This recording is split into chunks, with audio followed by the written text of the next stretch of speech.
அவளை இந்த வீட்டில் வேலை பார்க்கறதுக்காக தான் நான் கல்யாணமே பண்ண போகிறேன். ஆனால் நீ தாண்டி செல்லம் என் கூடயே எப்பவுமே இருக்க போகிற. ஹாய் எனக்கு டீல்ஸ் அன்றைக்கி நம்ம ஜெக்கோட ஃபனாக மயான் ரொமான்டிக் கோல் செய்வோம் பார்ட் 8 தான் பார்க்க போகிறோம். So it is must imagine your self and கண்டிப்பாக அந்த ஹை பட்டனை கிளிக் பண்ணியிருக்கடா மறந்துடாதீங்க. ஓகே வாங்க நம்ம வீடியோக்குள்ளே போயிடலாம். அண்ட் ஸோ சாரி டியர்ஸ், நேற்று நாளாக வீடியோ போட முடியல. அண்ட் ஆல்சோ எனக்கும் கொஞ்சம் வேலை இருக்குடா, என்னால் எல்லா டைமும் கரெக்டாக போட முடியல. ஸோ புரிஞ்சுக்கோங்க. அண்டு ஒரு நாளைக்கு 2 வீடியோலாம் கண்டிப்பாக போட முடியாது, அதையும் கொஞ்சம் புரிஞ்சுக்கோங்க. ஏன்னா ஒரு வீடியோவே 1 மணி நேரத்துக்கு மேலே போட்டுட்ருக்கேன். அதுக்கு மேலே உடம்பு தாங்காதுடா, அப்படித்தான், வேறு எதுவும் இல்லை. ஓகே, லாஸ்ட்டாக எதோ முடிச்சிருந்தோம் அப்படின்னா, ஜேகே ஒயனை அவனே அந்த கடைக்கு கூட்டிகிட்டு போகிறேன் அப்படின்னு சொல்லிட்டான். ஏனும் சார் எங்கள் அப்பா இப்போயே வர சொன்னார். உங்கள் அப்பா வர சொன்னாங்க இருக்காங்களா? என்னால் கூட்டிகிட்டு போக முடியாது, ஒரு 10 நிமிஷம் வெயிட் பண்ணு அப்படின்னு சொல்ல ஒயனும் இங்கே எரும மாடு எப்போ பார்த்தாலும் எனக்கு ஆப்போசிட்டாக பேசுறது இவனுக்கு வேலையை போச்சு அப்படின்னு சொல்லி திட்டிகிட்டே எப்படி உட்காந்துருக்கா. தின ஒரு 1/4 மணி நேரம் கழிச்சு வா கிளம்பலாம். அப்பாடா அப்படின்னு இவ்வளோ அவன் பின்னாடியே ஓடுறா. ஓடி போய் காரில் பின்னாடி சீட்டில் போய் உட்கார. நான் ஒன்றும் உனக்கு டிரைவர் கிடையாது அப்படின்னு சொல்ல இவளும் வேறு வழி இல்லாமல் முன்னாடி சீட்டில் உட்காந்துக்கிட்டான். ஜேகேவும் அவளை பார்த்துட்டே அப்படியே கார் ஓடிட்டு இருக்கான். அந்த ஒரு பயணம் ரொம்பவே அமைதியாக, ரொம்பவே நல்லா 2 பேர்த்துக்குமே ஒரு ஃபீல் குட்டாக இருக்குது. 2 பேரும் மாற்றி ஒவ்வொருத்தர் பார்க்காத நேரத்தில் பார்த்துக்கிறாங்க. இப்படியே கடை வந்துருச்சு. கடைக்குள்ளே ஒயன் வந்தோடனேவே இங்கே ஒயனோட அப்பா வெளியிலேயே வாசலில் நின்றுட்டுருக்காரு ஒயனுக்காக. அவர் ஒயனை பார்த்தோன்னே, ஏமா இவ்வளோ லேட்டு, அங்கே பாரு உனக்காக எல்லோரும் காத்துட்ருக்காங்க, நானும் எல்லாத்துக்கிட்டையும் நீ இப்போ வருவ அப்போ வருவேன்னு சொல்லி சமாளிச்சிட்டு இருந்தேன் அப்படின்னு சொல்லிட்டு இருக்கா. பா சாரிப்பா, திடீர்னு ஒரு மீட்டிங், என்னால் அங்கேருந்து வர முடியல. சரிம்மா வா உள்ளவா அப்படின்னு கூட்டிகிட்டு போக. அப்போ தான் ஜேகேவியும் பார்க்குறாரு. தம்பி நீங்கள் இங்கே? எனக்கு ஒரு முக்கியமான வேலை இருக்கு அங்கிள். சரி தம்பி, நாங்கள் ஒயனுக்கு புடவைக்கு தான் வந்திருக்கோம், நீங்களும் கூட வாங்க தம்பி. இல்லை அங்கிள், எனக்கு வேலை இருக்குது, நான் அப்புறமா உங்க கூட ஜாயின் பண்ணிக்கிறேன் அப்படின்னு சொல்லிட்டு ஜேகே அங்கே போயிட்டான். அதுக்கப்புறம் இங்கே ஒயன் தான் உள்ளே வர. டே ஒரு ஓரமாக அப்படியே சேரை போட்டு உட்காந்து ஃபோன் பார்த்துட்ருக்கான். இங்கே டேயோட அம்மாவும் அத்தையும் உட்காந்துருக்காங்க. டேயோட அத்தைக்கு அவங்களோட பொண்ணை கட்டி கொடுக்கலை அப்படின்னு சொல்லிட்டு ஒரு கடுப்பு. அதனால அவங்க ஒயன் மேலே கொஞ்சம் கோவமாக தான் இருக்காங்க. ஒயன் வந்தோடனே அவங்க டேயோட அம்மா கதை கடிக்கிறாங்க. அக்கா ஒரு மரியாதை கூட தெரில இவளுக்கு, இதே என் பொண்ணாக இருந்தா எல்லாத்துக்கும் வணக்கம் வச்சுட்டு தான் போவா. இங்கே பாருங்க, வந்த உடனே போய் அவங்க அம்மா பக்கத்தில் உட்காந்துக்கிட்டா அப்படின்னு கேட்க. அதே மாதிரி ஒயனும் அவங்க அம்மா பக்கத்தில் உட்காந்துட்டா. அப்புறம் 2 நிமிஷம் கழிச்சு தான் அவங்க அம்மா சொல்ல, அப்புறம் எல்லாத்துக்கும் வாங்கத்த, வாங்க மாமா, வாங்க அப்படின்னு அவங்களெல்லாம் வரவேற்க அப்படின்னு மூஞ்சி சொல்லிச்சுக்கிட்டு உட்காந்துருப்பாங்க டேயோட அத்தை. சரி, டேயோட அம்மாவுக்குமே அவங்களோட ஸ்டேட்டஸ்லேருந்து ரொம்பவே கீழே இருக்கா ஒயனை கல்யாணம் பண்ணி வைக்கிறதுல ரொம்ப சுத்தமாக விருப்பமே கிடையாது. பட் இருந்தாலும் டேக்காக இவங்க சம்மதிச்சிருக்காங்க. ஸோ அதனால் ஒயனுக்கு புடவை எடுக்க ஆரம்பிக்கிறாங்க. ஆனால் ஒயனோட கன்சர்ன்லாம் அவங்க எதுவுமே எதிர்பார்க்கல. டேயோட அப்பா தான், ஏம்மா பொண்ணுக்கு அதை பிடிச்சிருக்கான்னு பார்த்துடுமா அப்படின்னு கேட்க. அவளுக்குலாம் எல்லாம் பிடிச்சிருக்கும் அப்படின்னு இவங்க படுக்க எடுத்துகிட்டு இருக்காங்க. இங்கே ஒயனையும், நீயும் பார்த்து எடுமா உனக்கு பிடிச்சிருக்கிறத அப்படின்னு சொல்ல, ஒயன் ஒரு புடவையை பார்த்தோன்னே அவளுக்கு ரொம்பவே பிடிச்சி போச்சு. ஒரு ஸ்கை ப்ளூ கலரில் ஒரு என்ன சொல்கிறது மயில் மாதிரி ஒரு டிசைனோட இருக்கும். ஸோ அந்த சாரியை பார்த்த உடனே அவளுக்கு அவ்வளோ பிடிச்சிருச்சு. அதை எடுக்கலாம் அப்படின்னு போவா. ஆனால் அதை எடுத்து ரேட்டு பார்த்தோன்னே 1 லேக்கு மேலே இருக்குமா, வேணாம் சாமி அப்படின்னு சொல்லிட்டு வச்சுருவா. அதை பிடிச்சிருந்தா எடுத்துக்கோமா அப்படின்னு டேயோட அப்பாவும் சொல்ல, இல்லை அங்கிள் பரவாயில்ல அப்படின்னு சொல்லிட்டு அந்த புடவை மறுபடியும் பார்க்க அங்கே அந்த புடவை இருக்காது. சரி அதுக்குள்ளே யாராவது எடுத்துருப்பாங்க போல் அப்படின்னு சொல்லிட்டு விட்டுருப்பாங்க. அதே மாதிரி இங்கே 4 புடவை ஒயனுக்காக எடுத்திருப்பாங்க. அது எல்லாமே டேயோட அம்மா தான் எடுத்தது. டேயோட அம்மாவும் அத்தையும் சேர்ந்து. அது எதுவுமே நல்லா இல்லை, ஏனோ தானோ அப்படின்னு தான் இருக்குது. ஒயனோட அம்மாவுக்கு கூட அந்த புடவை எதுவுமே பிடிக்கல. இருந்தும் என்ன பண்ணுறது, சம்மந்தி அம்மா எடுத்தது ஆச்சே அப்படின்னு சொல்லி அமைதியாக இருக்காங்க. இந்தாங்க புடவையெல்லாம் எடுத்தாச்சு அப்படின்னு டேயோட அம்மா அவங்க அப்பாட்ட சொல்ல, கல்யாண பொண்ணுக்கிட்ட காமிமா, அவளுக்கு பிடிச்சிருக்கான்னு கேளு. ஓ, இந்த பிச்சைக்காரி நான் எடுத்தது பிடிக்கலன்னு கூட சொல்லுவாளா? எப்போவுமே 500 ரூபா புடவை கட்டுறவ நான் எடுத்துருக்கிற புடவை ஒவ்வொன்றும் 10,000, வேணான்னு சொல்லட்டும், இந்த கல்யாணத்தை நிறுத்துறேன் அப்படின்னு மனசில் நினச்சிக்கிட்டே அவகிட்ட காட்ட, அங்கிள் எனக்கு எல்லாமே பிடிச்சிருக்கு அப்படின்ட்டா ஒயன். அதே நேரம் மற்ற எல்லாருமே புடவை எடுத்து முடிச்சிட்டாங்க.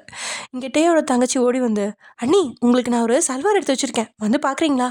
சிரிச்சுக்கிட்டே சரி அப்படின்னு சொல்கிறான். ஏய் ஜனனி, அதான் இவ்வளோ புடவை எடுத்திருக்கோம்ல, அப்புறம் என்ன, அதெல்லாம் ஒன்றும் வேணாம் அப்படின்னு டேயோட அம்மா சொல்ல இங்கே இவளோட முகம் வாடி போச்சு. உடனே டேயோட அப்பா தான், மா விடுமா, சின்ன பொண்ணு ஆசைப்படுறா, நீ போடா, உன் அண்ணியை கூட்டிகிட்டு போய் நீ என்ன எடுத்துக்கிறியோ அதெல்லாம் காமி அப்படின்னு அவங்களோட அப்பாவும் சொல்ல ஹாப்பியாக இங்கே ஒயனை கூட்டிகிட்டு போய் அதெல்லாம் காமிச்சிட்ருக்கா. அங்கே ஒரு ஒயிட் கலர் சல்வார் இருக்குது. அண்ணி, இது உங்களுக்கு பிடிச்சிருக்கா? உங்களுக்கு கண்டிப்பாக அழகாக இருக்கும். பிடிச்சிருக்கு ஜனனி, ரொம்ப தேங்க்ஸ். கியூட் அண்ணி, நீங்கள் ரொம்ப அழகாக இருக்கீங்க, அழகாகவும் பேசுகிறீங்க. அதனால தான் என் அண்ணனுக்கு உங்களை ரொம்ப பிடிச்சிருக்கு போல.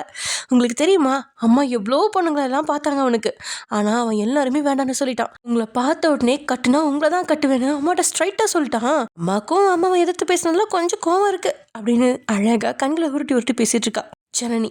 ஆனால் ஒயன் லைட்டான ஒரு சிரிப்பு மட்டும் தான் பதிலாக கொடுத்துட்ருக்கா. இது எல்லாமே தன்னவங்கிட்ட இருந்து வந்திருந்தா எவ்வளோ நல்லா இருந்திருக்கும்ல. ரொம்பவே கனவு கண்டேன் இந்த மாதிரி நிகழ்ச்சியில் ஜேகே கூட வரணும் அப்படின்னு. என்னோட கனவு எல்லாமே கனவாகவே போயிடுச்சு அப்படின்னு வயன் யோசிச்சுட்டு இருக்கா. அண்ணி, இதை நீங்கள் போட்டு வந்து காமிங்க. இல்லை ஜனனிமா, வேணாம், எனக்கு இது ரொம்ப பிடிச்சிருக்கு, வீட்டுக்கு போய் போட்டுக்கிறேன். அதெல்லாம் முடியாது, நீங்கள் இப்போவே போடணும் அப்படின்னு அடம் பிடிச்சிட்டு இருக்கா. இவன் அடம் பிடிக்கிறத பார்த்துட்டு டேயோட அப்பாவும் போட்டுட்டு வாமா அப்படின்னு சொல்ல, சரி அங்கிள் அப்படின்னு அதை எடுத்துக்கிட்டு உள்ளே போகிறான். அந்த ஒயிட் நாற்கலி சுடிதாரை போட்டு ஃப்ரீ ஹேர் வெட்டு அப்படியே தெய்வத்தை மாதிரி வெளியில் வரான். அண்ணி சூப்பர் அப்படின்றா ஜனனி. எல்லாரும் அவளோட அழகில் மெய் மருந்து தான் பார்க்குறாங்க. டேயோட அத்தைக்கு தான் வயிறு எரியுது. இவ இப்படி அழகாக இருக்கிறதுனால தான் நம்ம பொண்ணை அவன் பார்க்காம இருந்திருக்கான், இவளை ஏதாவது பண்ணணும் அப்படின்னு மனசில் நினச்சிட்டு இருக்காங்க.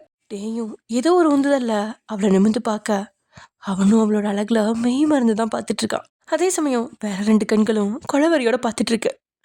அது வேற யாரும் இல்லை, நம்ம ஜேகே தான். அந்த கடையை மேனேஜ் பண்ணிட்டு இருக்கிறவன்ட்ட போயிட்டு பேசிட்டு அதுக்கப்புறம் சிசிடிவி ரூமில் போய் நான் கூப்பிட்ற வரைக்கும் நீங்கள் வெளியில் இருங்க அப்படின்னு சொல்லிட்டு சிசிடிவி ரூமில் இங்கே ஒயனை தான் பார்த்துட்டு இருக்கான். இங்கே எல்லாருமே கண்ணிமிக்காம அப்படியே அவளை பார்க்கறத பார்த்த டேயோட அம்மா, சரி சரி போதும், எல்லாரும் வாங்க நகை எடுக்க போகலாம் அப்படின்னு குரல் கொடுக்க எல்லாரோட கவனமும் சிதைஞ்சு அவங்க வேலையில் மூழ்குறாங்க. டேயோட அப்பா தான், சரிம்மா, நீ ட்ரெஸ்ஸை மாற்றிட்டு நகை செக்ஷனுக்கு வந்துடு, நாங்கள் எல்லாரும் முன்னாடி போகிறோம். சரி அங்கிள் அப்படின்னு சொல்ல எல்லாரும் அங்கேருந்து நகை செக்ஷன் கிளம்பிட்டாங்க. பையனும் போய் ட்ரெஸ்ஸை மாற்றிட்டு அதை பில் போட சொல்லிட்டு கிளம்பும்போது ஜேகே கால் பண்ணுறான். சொல்லுங்கள் சார். உடனே மேலே என் ரூமுக்கு வா. சார், கீழே எல்லாரும் இருக்காங்க, நான் இப்போ உடனே நகை செக்ஷனுக்கு போகணும். நான் உனக்கு ஒன்றும் லீவ் கொடுக்கல தெரியும்ல, மேலே வந்தால் 10 நிமிஷத்தில் வேலையை முடிச்சுட்டு போயிட்டே இருக்கலாம், இல்லாட்டி நான் அங்கே வந்துடுவேன். இதோ வந்துடுறேன் சார். சரியான ஹிட்லர், இப்படி டார்ச்சர் பண்ணுறானே, எதுக்கு தான் என்னை இப்படி வதைக்கிறானோ, இவன்கிட்ட இருந்து எனக்கு எப்போ தான் விடுதலை கிடைக்குமோ, இறைவா தயவு செஞ்சு என்னை காப்பாற்று அப்படின்னு புழம்பிக்கிட்டே அங்கே வழி கேட்டு அவன் ரூமுக்கு போகிறான். உள்ளே போய் அவள், சொல்லுங்கள் சார், நேராச்சு, நான் சீக்கிரம் போகணும். கால் மேலே கால் போட்டு கம்பீரமாக உட்காந்துட்டு இருக்கான் ஜேகே. அந்த நிலையிலையுமே அவனோட அழகு குறையவே இல்லை. அதுக்குள்ளே என்ன அவசரம் மேடம், சீக்கிரம் போய் உன் ஆளுகிட்ட மினிக்கிட்ட நிற்க போறியா? அவன் அப்படி பேசுவோமே அவனை ஆச்சரியமாக பார்க்குறான் மகன். இவன் ஏன் இப்படி பேசுகிறான், இவன் பேச்சில் ஏதோ ஒரு வித்தியாசம் தெரியுது.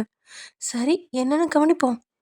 சார், நான் என்ன பண்ண உங்களுக்கு என்ன, அவர் என் வருங்கால கணவர், அவர் முன்னாடி அவருக்கு பிடிச்ச ட்ரெஸ்ஸில் நான் நின்னா உங்களுக்கு என்ன வந்துச்சு அப்படின்னு ஒயனும் திமிராவே சொல்ல அவன் எழுந்து அவள் பக்கத்தில் வரான். எனக்கு பிடிக்காதவங்க யாரும் சந்தோஷமாக இருந்தால் எனக்கு பிடிக்காது அப்படின்னு அவளை ஒட்டி பக்கத்தில் வரான். ஜேகே பக்கத்தில் வர தெரிஞ்சு ஒயன்ற நடி பின்னாடி நகர அவன் அவளோட இடுப்பை வளைச்சு தன்னோட இழுக்கிறான். அவளோட கண்கள் அகல அவனை பார்க்குது. அவன் மெல்ல கீழே குனிஞ்சு அவளோட லிப்ஸை தன்வசமாக்குறான். ஒயன் கண்களை இருக்க முடிக்கிட்டான். கொஞ்ச நேரம் அந்த கிஸ்லே நேரங்கள் கழியுது. இப்போ டங்குன்னு ஏதோ போயிட்டுருக்கு. அவளோட அந்த முத்தமே ஏதோ உயிரை பறிக்கிற ஒரு முத்தமாக இருக்குது. அவன் அவளோட உதட்ட மென்மையாக வருட ஆரம்பிச்சு அப்புறம் வன்மையாக கடிக்கிறான். அந்த கடிச்சதுலேயே அவளுக்கு வலி ஏற்பட கத்தவும் முடியாமல் கண்களில் கண்ணீர் சிந்துது. இதெல்லாம் தெரிஞ்சுக்கிற நிலைமையிலையும் ஜேகேவும் இல்லை. அவன் கடிச்சதில் பிளட்டும் வர அதையும் விடாமல் டேஸ்ட் பண்ணுறான். அந்த தீண்டல்லே அவளுக்கு புரியுது அவனுக்கு தம்மால அவ்வளோ கோபம், அவ்வளோ பழி வாங்குற உணர்வு. அவளுக்கு மூச்சு விடவே சிரமமாக இருக்குது. அவன் அவளை ரிலீஸ் பண்ணுறான். இங்கே மேல் மூச்சு கீழ் மூச்சு வாங்க நின்றுட்டு இருக்க ஜேகே தன்னோட உதட்டு தொடச்சிக்கிட்டே திமிரா அவளை பார்த்து சிரிக்கிறான். அந்த திமிர் புன்னகையில் அவளுக்கும் கோவம் வருது. பல்லாருன்னு அவன் கன்னத்திலே ஒன்று அரைஞ்சிடான்.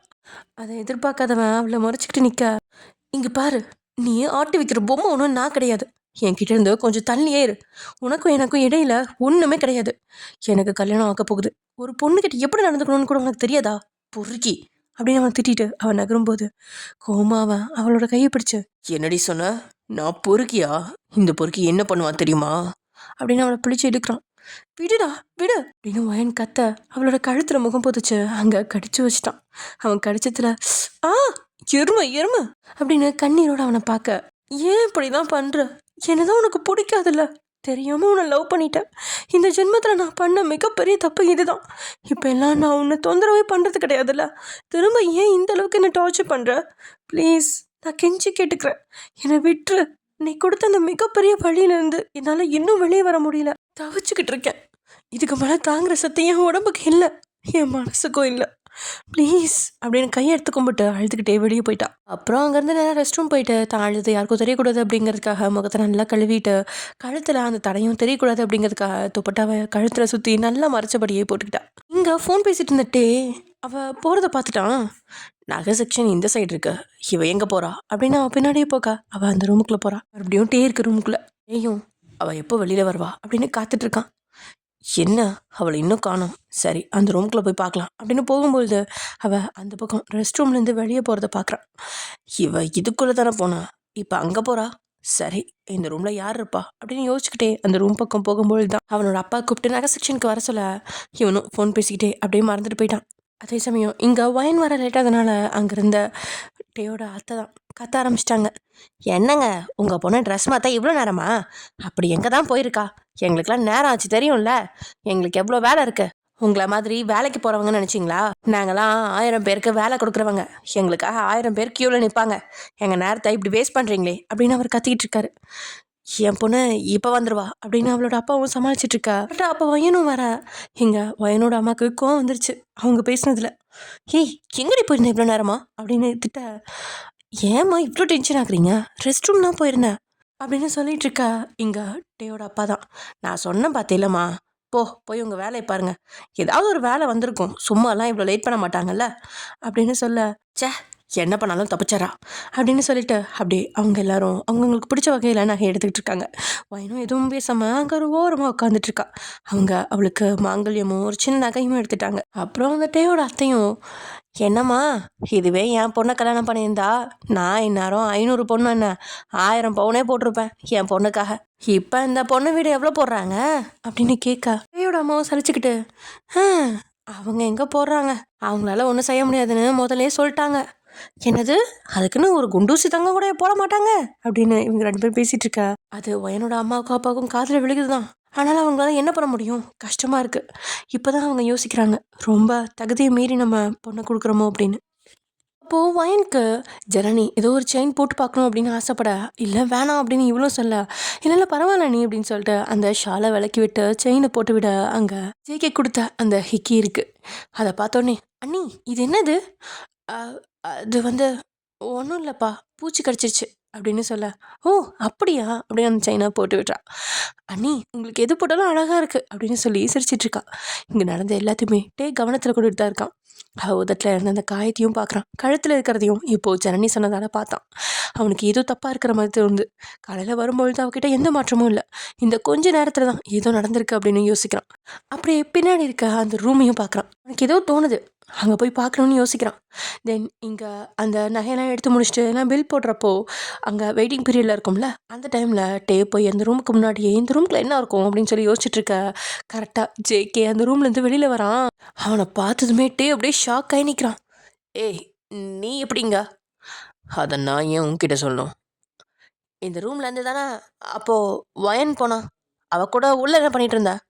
ஜேகே சிரிக்கா, என் பிஏ கூட நான் என்ன வேணாலும் பண்ணுவேன், உனக்கு என்ன அப்படின்றான் உதற தடவிக்கிட்டே ஒரு மார்க்கமாக. அதுலேயே டேக்கோ புரிஞ்சிருச்சு. ஜேகே அப்படின்னு கோவமாக கத்துறான். உடனே ஜேகே, எது உண்ணுதோ அது என்னது, எது என்னதோ அதுவும் என்னோட தான் அப்படின்னு திமிரா சொல்லிட்டு சிரிக்கிறான். டேய் உன்ன அப்படின்னு பல்ல நெருக்கி கத்திட்டு இருக்கான். ஹே போடா, என்னை பழிவாங்க ஒருத்தன் பிறந்து தான் வரணும் அப்படின்னு சொல்லிட்டு உள்ளே போயிட்டான் ஜேகே. இவன் கோவமா அந்த இடத்த விட்டு போயிட்டான். என்னால் மட்டும் என்ன பண்ண முடியும்? அதே சமயம் இங்கே வயனும் எல்லாரும் பில் போட்டு கிளம்புறப்போ, அப்பா என் பாஸ் இங்கே தான் இருக்காரு, லீவ் கொடுக்கல, எனக்கு இன்னும் கொஞ்சம் வேலை இருக்குது, நான் அதை முடிச்சு வந்துடுறேன் அப்படின்னு சொல்ல அவங்களும் சரின்னு சொல்லிட்டு கிளம்பிட்டாங்க. ஸோ ஜேகே உள்ளே போன கொஞ்ச நேரத்துலேயே வயனும் அவன் ரூமுக்கு போகிறான். அவன் அங்கே சிசிடிவியை பார்த்துக்கிட்டு இருக்கா. சார் நான் வந்துட்டேன், எனி ஒர்க்ஸ்? வேலையெல்லாம் முடிஞ்சுதா, நீ வீட்டுக்கு போகலாம். இவ என்ன அப்படின்னு அதிர்ச்சியில் பார்க்க, நான் சொல்லிட்டேன்ல போ, அட லூசு பயலே, முன்னாடியே சொல்லியிருந்தா நான் என் அப்பா கூடவே போயிருப்பேன். இப்படி என்ன சாகடிக்கிறியே அப்படின்னு மனசில் நினச்சிக்கிட்டு அங்கேருந்து போகிறான். ஜேக்கியும் அவன் வீட்டுக்கு போயிட்டான். கரெக்டாக இவங்களாம் வீட்டுக்கு போய் ஒரு டீ போட்டு குடிச்சிட்டு இருக்க ஒயினும் அங்கே வந்திருப்பா. ஒயின் வந்ததுக்கப்புறம் சார் அப்படின்னு யாரும் வெளியில் கூப்பிட, யார் தம்பி உனக்கு யார் வேணும்? சார் இங்கே ஒயன்கிறவங்க ஏன் பணம் தான்ப்பா. இந்தாங்க சார் அப்படின்னு ஒரு கவரை கையில் கொடுக்குறாங்க. என்னதுப்பா அது, யார் கொடுத்தா? சார் இதில் என்ன இருக்குன்னு எனக்கு தெரியாது, ஆனால் இந்த வீட்டு மாப்பிள்ளை தான் உங்கள் கையில் கொடுக்க சொன்னார். ஓ, மாப்பிள்ளை தான் கொடுக்க சொன்னாரா, அப்போ கூட அப்படின்னு அதை வாங்கிக்கிட்டே உள்ளே போகிறாரு. அதை பார்த்து எல்லாரும் பிரித்து பார்க்க அதில் ஒரு புடவையும் நகையும் இருக்குது.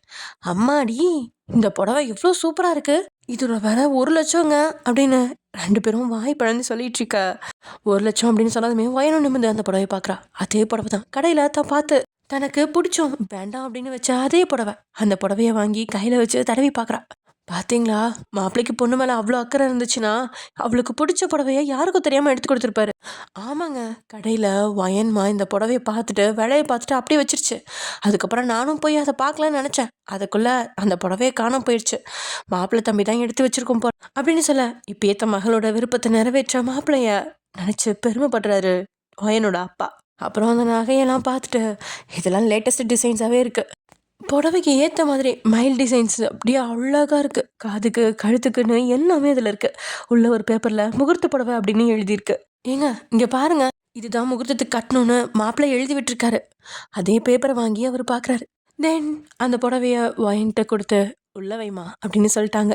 இது எல்லாத்தையும் தன்னோட ரூமுக்கு எடுத்துகிட்டு போய் அங்கே ரூமில் வச்சு யோசிச்சுட்டு இருக்கா வயன். யாரு கொடுத்துட்ருப்பா, கண்டிப்பாக இந்த டேப் பரதேசி வச்சிருக்கவே மாட்டான், வேற யாரா இருக்கும் அப்படின்னு யோசிச்சுட்டு இருக்கா வயன். அவளுக்கு மூளையில் எந்த வித பதிலுமே வரல. இது எப்படியாவது கண்டுபிடிக்கணும் அப்படின்னு யோசிச்சுட்டே அப்படியே தூங்கியும் போயிட்டா வயன். இப்படியே டைம் ஸ்கிப் ஆகுது. இப்படி ஒரு வாரத்துக்கு மேலே போகுது. ஜேகே முன்னாடி மாதிரி அவளை தொந்தரவுலாம் பண்ணுறதில்ல. அவளுக்கு நிம்மதியாக இருக்குது. இருந்தும் அவன் தன்னை தொந்தரவு பண்ண மாட்டானா அப்படின்னு மனசு ஏங்குது. ஒவ்வொரு நிமிஷமும் அவன் முன்னாடி நிற்கும்போது அவளோட கண்கள் 1000 பேசும். ஆனால் ஜேகேவோ திமிர் பார்வை ஒன்று மட்டும் வீசிட்டு போயிடுவான். வீட்டில் கல்யாண ஏற்பாடுகள் மும்முரமாக நடந்துட்டுருக்கு. ஆனால் வயனுக்கு தான் பயமாக இருக்குது. கல்யாணம் நடந்துருமோ அப்படின்னு. அவன் எப்படி அவனை கல்யாணம் பண்ணிக்குவா? மனசளவுலையும் சரி உடம்பளவுலையும் சரி ஜேகேக்கு தான் பொண்டாட்டியாக இருக்கா அவ. அப்புறம் எப்படி இன்னொருத்தனை ஏற்பா? டே பற்றி ஜேகே கிட்ட சொல்லிடலாமா அப்படின்னு ஒரு கணம் யோசிக்கிறான். அப்புறம் ஒரு வெற்று புன்னகையை சிந்தி, வேணாம், எப்படி அவன் எதுவுமே செய்ய போகிறது கிடையாது, நான் வாங்கி வந்த வரோம் அப்படின்னு தானே நொந்துக்கிட்டான். அப்புறம் ஜின் கௌதம் கிட்ட அப்படின்னு யோசிக்க அவளோட அப்பா முகம் வந்து போகுது. அவன் சொன்னது மாதிரி அப்பாவுக்கு எதுவும் ஆயிட்டா என்ன பண்ணுறது அப்படின்னு கண்கள் கலங்க யோசிச்சுட்டு இருக்கா வயன். ஆண்டவா, இதுக்கு வேற வழியே இல்லையா அப்படின்னு அழுதுகிட்டு இருக்கா. தான் தலையணைக்கு பின்னாடி இருந்த ஜேகேயோட ஃபோட்டோவை பார்த்து, ஜேகே ஏன்டா இப்படி பண்ணுற? என் ஆள் மனசு சொல்லுது கண்டிப்பாக நீ என்னை லவ் பண்ணுறேன்னு. ஆனால் இதெல்லாம் உன் கற்பனைன்னு மூளை சொல்லுதுடா. அவன் உன்னை லவ் பண்ணியிருந்தா இந்நேரம் இந்த கல்யாணம் இந்த அளவுக்கு வந்திருக்குமா அப்படின்னு பதில் கேட்குதுடா. ஐயோ அப்படின்னு முடிய பிடிச்சிக்கிட்டு பைத்தியம் மாதிரி அழுதுட்டுருக்கா. ஜேகே, அவன் என் கழுத்தில் தாலி கட்டக்கூடாது.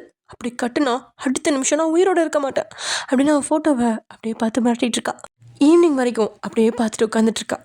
அப்படி அழுதுகிட்டே இருக்கும்போது வயிற்றுல திடீர்னு சொல்லுன்னு ஒரு வலி. அப்படின்னு கத்திட்டு பீரியட்ஸ் ஐட்டம் போல அப்படின்னு பாத்ரூம் நோக்கி ஓட, ஆனால் ஆகலை. குழப்பமான மனநிலையோட வெளியே வரா. ஏன் இன்னும் பீரியட்ஸ் ஆகல அப்படின்னு யோசிச்சுட்டு இருக்கா. தண்ணியை குடிக்கவும் வலி நின்றுச்சு. அப்போது ஷாக் ஆகி கேலண்டரை பார்க்குறா. போன முறை ஜேகேயோட வீட்டில் ஆச்சு. கிட்டத்தட்ட அதுக்கு தேதி முடிஞ்சு 15 நாளைக்கு மேலே ஆயிடுச்சு. ஒரு வேளை அதுவா அப்படின்னு யோசிக்கா. கண்கள்லேருந்து கண்ணீர் பெருகுது. கொஞ்ச நேரம் தான் வயிற்று பிடிச்சி அழுகிறா. மணியை பார்க்குறா. அது 7 காட்டுது. உடனே வேகமாக எழுந்து மெடிக்கல் ஷாப்புக்கு போய் ப்ரெக்னென்சி கிட்ட வாங்கிட்டு வரா. காலையில் பார்க்கலான்னு யோசிச்சவ, இல்லை இப்பயே பார்த்துடலாம் அப்படின்னு சொல்லிட்டு இப்பயே பார்க்குறா. முதல்ல ஒரு கோடு வருது. கண்களை இருக்க மூடிக்கிட்டு நிமிடங்கள் அப்படியே கழிய 3 நிமிஷத்துக்கு அப்புறம் கண்ணை திறந்து பார்க்க அவளோட கண்கள் கோழி முட்டை மாதிரி விரியுது. அதில் 2 கோடு இருக்கு. கண்கள்லேருந்து கண்ணீர் வருது. ஐயோ, இப்போ இது வேறையா? என்னையவே உங்கள் அப்பா ஏற்றுக்கல, இதில் நீ வேறையா? கண்டிப்பாக உன்னை ஏற்றுக்க மாட்டான் அப்படின்னு வெடிச்சு அழுதுறா. அப்படியே அழுதுகிட்டே தூங்கியும் போகிறா. அவளோட அம்மா சாப்பிட எழுப்பியும் போகல. சரி, வேலை சோர்வாக இருக்கும் அப்படின்னு விட்டுட்டாங்க. காலையில் எழுந்து முதல் வேலையாக ஆஃபீஸ்க்கு போகிறா வயன். இன்னும் 4 நாள் தான் இருக்குது கல்யாணத்துக்கு. வயனுக்கு அப்படி மனசெல்லாம் படப்படான்னு இருக்கு. ஜேகே எப்பொழுதுமே நேரமாகவே ஆஃபீஸ் வந்துடுவான். முக்கியமான வேலை இருக்கிறதுனால இன்றைக்கும் அதே மாதிரி வந்துட்டான். ஜேகேக்காக ஜின்னும் நிலாவும் கூட நேரமே வந்துட்டாங்க. வயனுக்கு மனசு ரொம்பவே பதட்டமாக இருக்குது. இது அவன்கிட்ட சொன்னால் என்ன சொல்லுவான் அப்படின்னு எந்த ஐடியாவுமே அவளுக்கு இல்லை. கண்டிப்பாக ஏதோ ஒன்று சொல்லி திட்டுவான் அப்படின்னு மட்டும் அவளுக்கு தெரியும். ஏற்றுக்குவானா இல்லை வேண்டான்னு மறுப்பானா அப்படின்னு அவளுக்கு ஒன்றுமே புரியல. மனசில் கவலையோட கண்ணில் கண்ணீரோடையும், ஆனால் அந்த கண்ணீரை வெளியே விடாமல் உள்ளே வச்சுக்கிட்டு அவனோட ரூமில் மெல்ல திறந்து உள்ளே போகிறான். உள்ளே வந்ததுமே அது யாருன்னு ஜெக்கிக்கு புரிஞ்சிச்சு. அதனால் அவன் பாட்டுக்கு அவன் வேலையை செஞ்சிட்ருக்கான். வயன் தன்னோட சேருக்கு போகாமல் டேபிள் வழியே போய் அவனோட சீட்டுக்கு பக்கத்தில் போய் நிற்கிறான். அவன் லேப்டாப்பில் வேலை பார்த்துட்ருக்கான். என்றைக்கும் அதிசயம் இல்லாமல் இவ தான் பக்கத்தில் இருக்கிறத பார்த்து, போய் வேலையை பார்க்கலையா அப்படின்னு லேப்டாப்பை பார்த்துக்கிட்டே கேட்க, அவள் தயங்கி நிற்கிறத பார்த்து, இங்கே பார், இன்னைக்கு முக்கியமான வேலை இருக்கு, அதனால உனக்கு லீவ்லாம் தர முடியாது, போய் வேலையை பாரு அப்படின்னு அதுக்கு தான் அவன் நிற்கிறான் அப்படின்னு அவனையும் யோசிச்சு சொல்ல, அவன் பேசியதை கேட்டு அவள் எதுவுமே பேசாமல் அமைதியாக அங்கே நின்றுட்டு இருக்கா. அவள் என்னமோ அங்கே நிற்கிறத பார்த்து, உனக்கு என்னதான் வேணும் அப்படின்னு பொறுமை எழுந்து அவள் பக்கத்தில் திரும்பி நின்று அவகிட்ட கேட்க, அப்பயும் எந்த பதிலும் இல்லை. ஏய், உன்னதான் கேட்குறேன், உனக்கு என்னதான் வேணும், எதுக்கு இங்கே நின்றுட்டு இருக்க, வாயை திறந்து ஏதாவது பேசுடி அப்படின்னு கோவமாத்துட்டான். அவள் கண்களில் கண்ணீர் தேங்கி நிற்குது. ஜேகே அதை பார்த்தாலுமே எதுவும் பேசல. அமைதியாகவே அவள் என்ன சொல்ல போறா அப்படின்னு அவளையே பார்த்துட்டு இருக்கான். ஏன்னா ஜேகேக்கு இது புதுசு. இத்தனை நாட்களில் அவன் கேட்ட கேள்விக்கு பதில் சொல்லாமல் கண்ணில் கண்ணீரோடு நின்றுட்டு இருக்கிறது இதுவே முதல் முறை. வயன் எப்போவுமே அவளோட பேச்சில் திமிர் இருக்கும், இல்லைன்னா குழந்தைத்தனம் கோபம் இருக்கும். இந்த முகமாற்றம் அவனுக்கு வித்தியாசமாக இருக்குது. அதனால் அவள் சொல்ல போகிற பதிலுக்காக காத்துட்ருக்கான். அவளும் இதுக்கு மேலே அமைதியாக இருந்தால் நல்லா இருக்காது அப்படின்னு யோசிச்சு அவன் கண்ணை பார்த்து, கண்ணாலே ப்ளீஸ் இதுக்கு பதில் சொல்லு அப்படின்னு கேட்ட மாதிரி இருக்கு. தன்னோட வச்சிருந்த அந்த கையை மெல்ல அவள் நீட்டா. அவனும் என்ன அப்படிங்கிற மாதிரி அவளோட கையை பார்க்குறான். அதில் அந்த கார்டு இருக்கு. அதை எடுத்து பார்த்து அதில் 2 கோடு இருக்கிறத பார்த்து ஜேக்கியோட முகம் புன்னகைக்குது. வயனோட கண்களை அவளாலே நம்ப முடியல. அவனோட கன்னத்தில் விழுகிற அந்த குழி அவ்வளோ அழகாக சிரிக்கிறான். ஜேக்கி சிரிக்கிறானா அப்படின்னு அதிசயமாக பார்க்க அவன் கண்கள் அப்படியே கலங்குது. உடனே அவளை அணைச்சிக்கிறான். தேங்க்ஸ் டி, ரொம்ப தேங்க்ஸ். என் சந்தோஷத்தை வார்த்தையார சொல்ல முடியல. ஐ லவ் யூ வயன், எல்லாத்துக்கும் சாரி டி அப்படின்னு அவளை தூக்குறான். அவளாலேயே நம்ப முடியல. தூக்கி சுற்றி அவளை நெஞ்சோட அணைச்சிக்கிறான். 2 பேரோட கண்களும் ஒன்னோட ஒன்று கலந்து அங்கே மௌனமே மொழியாக மாறுது. ஏக்கே அப்படி பக்கத்தில் வந்து அவளுக்கு ஈக்குவலாக குனிஞ்சு அவள் லிப்பில் கிஸ் பண்ணுறான். இப்படியே நேரங்கள் கழியா வயன் எதுவுமே பேசாமல் ஏதோ கனவு கண்டிருக்க மாதிரி இருந்தவளை பார்த்து ஜேகே அவள் கண்ணு முன்னாடி சொடக்கு போகிறான். அதில் தண்ணியில் உணர்ந்தவ சுற்றியும் முற்றியும் பார்க்குறான். அவளோட ரியாக்ஷனை பார்த்து, ஓ, இவ கனவு தான் கண்டிருப்பா போல அப்படின்னு நினச்சவன், என்ன பகல்லே நின்றுட்டு கனவு கண்டியா, இப்போ எதுக்கு வந்தா, எதுக்கு இங்கே நிற்கிற, உனக்கு என்ன வேணும், தயவு செஞ்சு டைம் வேஸ்ட் பண்ணாமல் சொல்லு, எனக்கு நிறைய வேலை இருக்கு. அவன் பேச்சில் கனவு தான் கண்டிருக்கான் போல. அதானே பார்த்தேன், இவனாவது சந்தோஷப்படுறதாவது அப்படின்னு அவனை திட்டிட்டு தன் கையை மெல்ல அவன் முன்னாடி நீட்டா. அதில் என்ன இருக்குது அப்படிங்கிற மாதிரி அவன் பார்க்க அந்த கார்டை எடுத்து பார்க்குறான். அதில் 2 கோடு இருக்குது. அதை பார்த்து முகம் சுருக்கினவன், என்னது, எதுக்கு கொண்டு வந்திருக்கா, இதை காமிக்க தான் வந்தியா, இவ்வளோ நேரம் பேசாமல் வேற ஊமை கொட்டா மாதிரி நின்றுக்கிட்டே புடி அப்படின்னு அவன் கையிலேயே கொடுத்துட்டு மறுபடியும் வேலையை பார்க்க ஆரம்பிச்சிட்டான். ஜேகே வயனுக்கு எங்கே போய் முட்டிக்கிறேங்கிற மாதிரி இருக்கு. இது கூட அவனுக்கு தெரியாதா, இல்லை நடிக்கிறானா, ஆண்டவா எனக்கு மட்டும் ஏன் இந்த நிலைமை அப்படின்னு யோசிச்சு அந்த கவரையும் அந்த கிட்டையும் முன்னாடி வைக்கிறான். அந்த கவரில் ப்ரெக்னன்சி கிட் அப்படின்னு எழுதி இருக்கிறத பார்த்துட்டு எழுந்து நிற்கிறான். ஜேகே முகத்தை சுருக்கிக்கிட்டு அவளை பார்க்குறான். என்னது இது, பார்த்து தெரியலையா, ப்ரெக்னென்சி கிட், இதில் 2 கோடு வந்தால் ப்ரெக்னெண்ட்டாக இருக்கிறதா அர்த்தம். யார் ப்ரெக்னெண்ட்டாக இருக்கா, ஐயோ ஆண்டவா இதெல்லாம் வச்சுக்கிட்டு நான் என்ன தான் பண்ணுறது அப்படின்னு மனசில் அவனை திட்டிட்டு, நான் தான் ப்ரெக்னெண்ட்டாக இருக்கேன். ஓ அப்படியா, கங்க்ராச்சுலேஷன்ஸ் அப்படின்னு வேலையை பார்க்க ஆரம்பிக்கா. ஒரு நிமிஷம், அந்த குழந்தைக்கு நீ தான் அப்பா. ஜேகே அதிர்ச்சியா அவளை பார்த்து, வாட், பின்ன நடந்ததெல்லாம் மறந்து போச்சா, அன்னைக்கு நைட்டு சார் என்னென்ன பண்ணீங்கன்னு கொஞ்சம் ஞாபகப்படுத்தி பாருங்க. இங்கே பாரு, எனக்கு எல்லாம் ஞாபகம் இருக்கு, இப்போ எதுக்கு இதெல்லாம் கொண்டு வந்து என்கிட்ட காமிக்கிற, இது உன் குழந்தை, இதுக்கு ஏதாவது ஒரு வழி சொல்லு. ஏன் குழந்தையா, என்ன உளர்ற, நான் ஏன் உளர போகிறேன், இது உன் குழந்தை தான். அவன் அவளை பார்த்து திமிரா சிரிச்சு, உன் கூட ஒரு நைட் தான் இருந்தேன், அதுக்குள்ளே எப்படி குழந்தை வரும், சேக்கி விளையாடாத, எப்படி வரும்னு உனக்கு தெரியாதா. இங்கே பாரு, இதுக்கெல்லாம் சான்ஸே இருக்காது, உன் கூட ஒரு நைட் தான் இருந்தேன், அதுவும் இல்லாமல் நீ பீரியட்ஸ் ஆகி ஒரு 3 டேஸும் என்னமோ தான் இருந்திருக்கும், அதுவும் இல்லாமல் அப்படின்னு ஏதோ சொல்ல வந்தவன் அப்படி பேச்சை மாற்றிட்ட. அதுக்குள்ளே எப்படி இதெல்லாம், அது ஒரு முறை இருந்தாலுமே. இங்கே பாரு ஜேகே, எல்லாத்தையும் விளக்கமான சொல்கிறதுக்கு இப்போ என்னால் முடியாது. இப்போ இந்த குழந்தைக்கு நீ என்ன பதில் சொல்ல போகிற. நான் தான் சொல்லிட்டு இருக்கேன்ல, இதுக்கெல்லாம் சான்ஸே இல்லைன்னு. நான் தான் சொல்கிறேனே, நான் ப்ரெக்னெண்ட்டாக இருக்கேன், அந்த குழந்தைக்கு நீ தான் அப்பா, ஏதாவது நம்ம பண்ணி தான் ஆகணும். அவள் பேசினதில் கடுப்பானவன், இங்கே பாருடி, இதுக்கெல்லாம் சான்ஸே இல்லைன்னு சொல்லிட்டு இருக்கேன், இந்த குழந்தைக்கு எவன் அப்பனும், அவன்கிட்ட போய் கேளு போ அப்படின்னு சொல்லிட்டான். அதை கேட்டு ஷாக்கான வயன் கோமா அவனோட சட்டையை பிடிக்க. அப்பதான் ஜேகே பேசின வார்த்தையோட வீரியம் அவனுக்கே புரியுது. என்ன சொன்ன? எவன் அப்பனாவா? நீ தாண்டா அப்பா. உன்னை தாண்டா என் மனசுல நினைச்சிட்டு இருக்கேன். வற்புறுத்தி இருந்தாலும் ஏதோ உன்கிட்ட தான் என் கற்பை பறி கொடுத்தேன்னு ஓரளவாவது நிம்மதியா இருந்தேன். மனசளவுலையும் சரி உடம்பளவுலையும் சரி நீ தானே என் புருஷன். ஆனா என்ன வார்த்தை கேட்டுட்ட அப்படின்னு அவ கோவமா பேச பேச அவளோட கண்கள்ல கண்ணீர் நிக்காம வந்துட்டு இருக்கு. என்னடி புதுசா கதை கட்டுற? அப்புறம் எதுக்கு இன்னொருத்தனை கல்யாணம் பண்ண சம்மதிச்சா? அப்படி நினைக்கிறவ என் காலில் விழுந்து கெஞ்சியாவது எனக்கு வாழ்க்கை கொடுன்னு என் கையால் தாலி கட்டியிருந்தா நீ உத்தமையை நம்பியிருப்பேன். நீ தான் இன்னொருத்தனை கல்யாணம் பண்ண போறவளே, இத அவன் குழந்தைன்னு சொல்லு, ஒன்றும் தப்பில்ல அப்படின்னு சொல்லி முகத்தை திமிர வச்சுக்கிட்டான். அவள் பதட்டமா நான் ஏன் அவனை கல்யாணம் பண்ண ஒத்துக்கிட்டேனா அப்படின்னு பாதியோட நிறுத்த வயனுக்கு அவளோட அப்பா ஞாபகம் வருது. அதோட பேச்சை நிறுத்திட்டா. அவன் பேசினதுலேயே பாதி மனசை உடஞ்சிட்டா. இனி இவன்கிட்ட பேச என்ன பிரயோஜனமும் இல்லை அப்படின்னு நினச்சவ இப்போ முடிவா என்னதான் சொல்ல வர அப்படின்னு கேட்கும்பொழுது அவளோட குரல் நடுங்குது. இங்க பாரு, நான் அவன் கூட ஒரு நைட் தான் இருந்தேன். பல நைட்டு எவன் இருந்தானோ அவன் கிட்ட போய் கேளு, குழந்தைக்கு அப்பாவா இருக்கிறியான்னு. சொல்லி முடிக்கும் போதே வயனோட கை அவனோட கன்னத்துல பல்லாருன்னு அடிச்சிருச்சு. பொறுக்கி நாயே, என்ன சொன்ன? பல நைட்டா? உன்னையே லவ் பண்ணி எப்படா அவன் கூட சேர்ந்து வாழ்வான்னு ஒவ்வொரு நாளும் கனவு கண்டுட்டு இருந்தேன்டா. எதுக்குன்னு நினைக்கிற? நீ வச்சிருக்கியே இந்த பிச்சை காசு, அதுக்கு நினைச்சியா?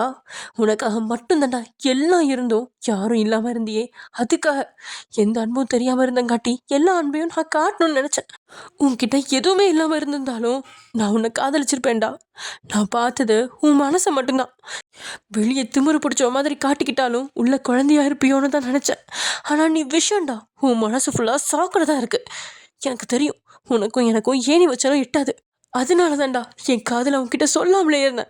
பணத்துக்காக அலையிறவனும் அதுக்காக பல பேர் கூட ச்சே அப்படி நினைச்சிட்டால சொல்லவே நாக்கு கூசுதா. இப்படி பேசுறப்போ உனக்கு மனசாட்சி உறுத்தாதா? நாக்கு கூசாதா? நீ இப்படி இருந்தங்காட்டி தான் உங்க அம்மா உன்னை வேண்டாம் விட்டுட்டு போயிட்டாங்க அப்படின்னு சொல்ல ஜெங்கே ருத்ரமூர்த்தி அவளை முறைக்கிறான். என்னடா முறைக்கிற? முறைச்சினா நீ பண்ணது தப்பு இல்லைன்னு ஆயிடுமா? இப்போ சொல்ற கேட்டுக்கோ. உன்னை நான் காதலிக்கிறேன். உன்னை பார்த்ததுலேருந்து உன்னை நான் லவ் பண்ணுறேன். I love you so much. ஆனால் இந்த நிமிஷம் என் காதல் செத்து போச்சு. நான் காதலிச்சவனும் செத்து போயிட்டான். ஒரு வேளை என் வயிற்றுல குழந்தை இருந்தா அதோட அப்பாவும் செத்து போயிட்டான். இனி ஜேகே அப்படிங்கிறவன் என் வாழ்க்கையில கிடையாது. சி போடா அப்படின்னு அவனை பார்த்து திட்டிட்டு அந்த கிட்ட எடுத்துக்கிட்ட வேகமாக வெளியே வந்துட்டா வயன். போகிற அவளையே பார்த்துட்டு இருக்கான் ஜேகே. வெளியே வந்து அங்கேருந்து ஒரு தூணில் சாஞ்சு நிற்கிறா வயன். கடைசியாக அவன் முன்னாடி பேசும்பொழுது கண்ணீர் வெளியே வந்துடக்கூடாது அப்படின்னு கஷ்டப்படுத்தி தான் கண்ணீரை வெளியே விடாமல் தட்டுத்தான். இப்போ வெளியே வந்ததுமே கண்ணீர் அருவி மாதிரி கீழே சிந்தது. அவன் பேசின வார்த்தைகள் ஒவ்வொன்றுமே அவளோட காதில் கேட்டுக்கிட்டே இருக்கு. அவள் உயிர் வரைக்கும் போய் வலிக்குது.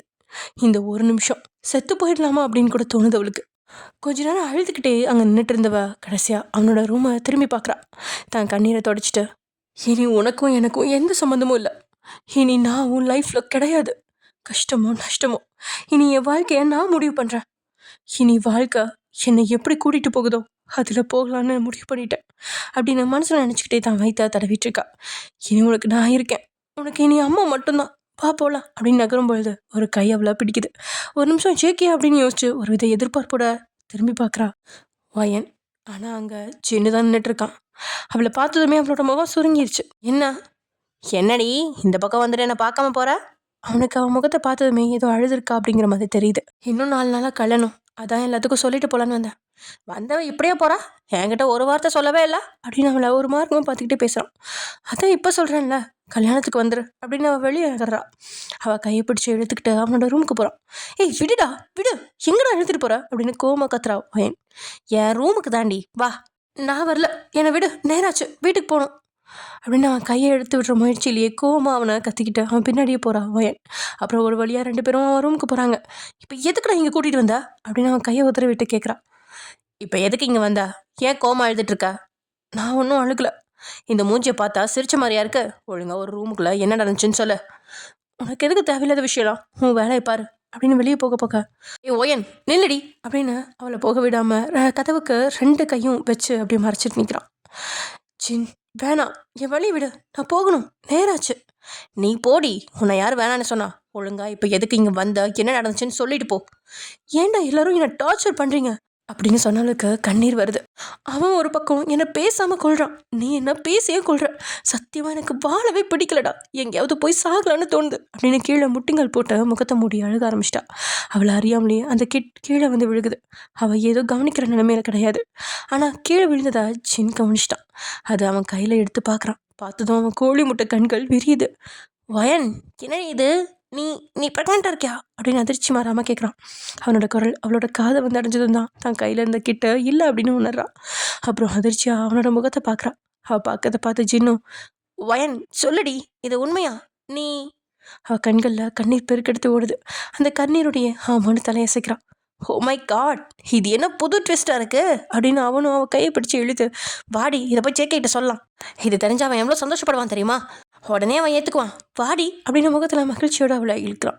அவள் ஒரு வெற்று புன்னகை சிந்தி, இவ்வளோ நேரம் நான் சொல்லாமல் இருந்திருப்பேன்னு நினைக்கிறியா அப்படின்னு அவன் முகத்தை கேள்வியோட பார்க்க, ஓ அப்போ சொல்லிட்டியா, அவன் என்ன சொன்னான், ரொம்ப சந்தோஷப்பட்டானா, கல்யாணத்தை நிறுத்துறேன்னு சொன்னானா, புடா லூஸு, உன் நண்பனை பற்றி உனக்கு இவ்வளோதான் தெரியுமா அப்படின்னு ஒரு இலக்கார புன்னகையா சென்றா வயன். அவளோட முகத்தை பார்த்து அவனுக்கு ஏதோ சரியில்லை அப்படின்னு தோணிடுச்சு. வயன், நான் சொன்ன உடனே உன் ஃப்ரெண்டை சந்தோஷப்பட்டிருப்பான்னு நீ நினைக்கிறியா, சரி சந்தோஷம் கூட பட வேணாம், என்னை காயப்படுத்தாமல் இருந்திருப்பான்னு நீ நினைக்கிறியா வயன், அவன் அவன் என்ன சொன்னான், சிரிச்சிட்டு, இந்த குழந்தைக்கு யார் அப்பனோ அவன்கிட்ட போய் சொல்ல சொன்னான், இது அவன் குழந்தை இல்லையா, இதுக்கும் அவனுக்கும் எந்த சம்மந்தமும் இல்லையா, நான் வேற யார்கிட்டயோ போய் பிள்ளைய வாங்கிட்டேனா, எவ்வளோ பெரிய காமெடி பார்த்தியா அப்படின்னு உதட்டில் புன்னகையோட கண்ணில் கண்ணீரோட ஒரு விரக்தியோட சொல்கிறான். என்னடி சொல்கிற, அவன் இப்படி தான் சொன்னானா, எனக்கு என்ன பைத்தியமா, உங்ககிட்ட நான் பொய் சொல்ல, சரி விடு நான் கிளம்புறேன், என்னமோ பண்ணி தொலைங்க, இனிமேல் உங்களுக்கும் எனக்கும் எந்த சம்மந்தமும் இல்லை, யாரும் என்ன பார்க்க வராதிங்க, யாரும் என் மூஞ்சியில் கூட முழிக்காதீங்க, உங்களால் நான் பட்டதெல்லாம் போதும் அப்படின்னு சொல்லிட்டு வெளியே போகிறான்.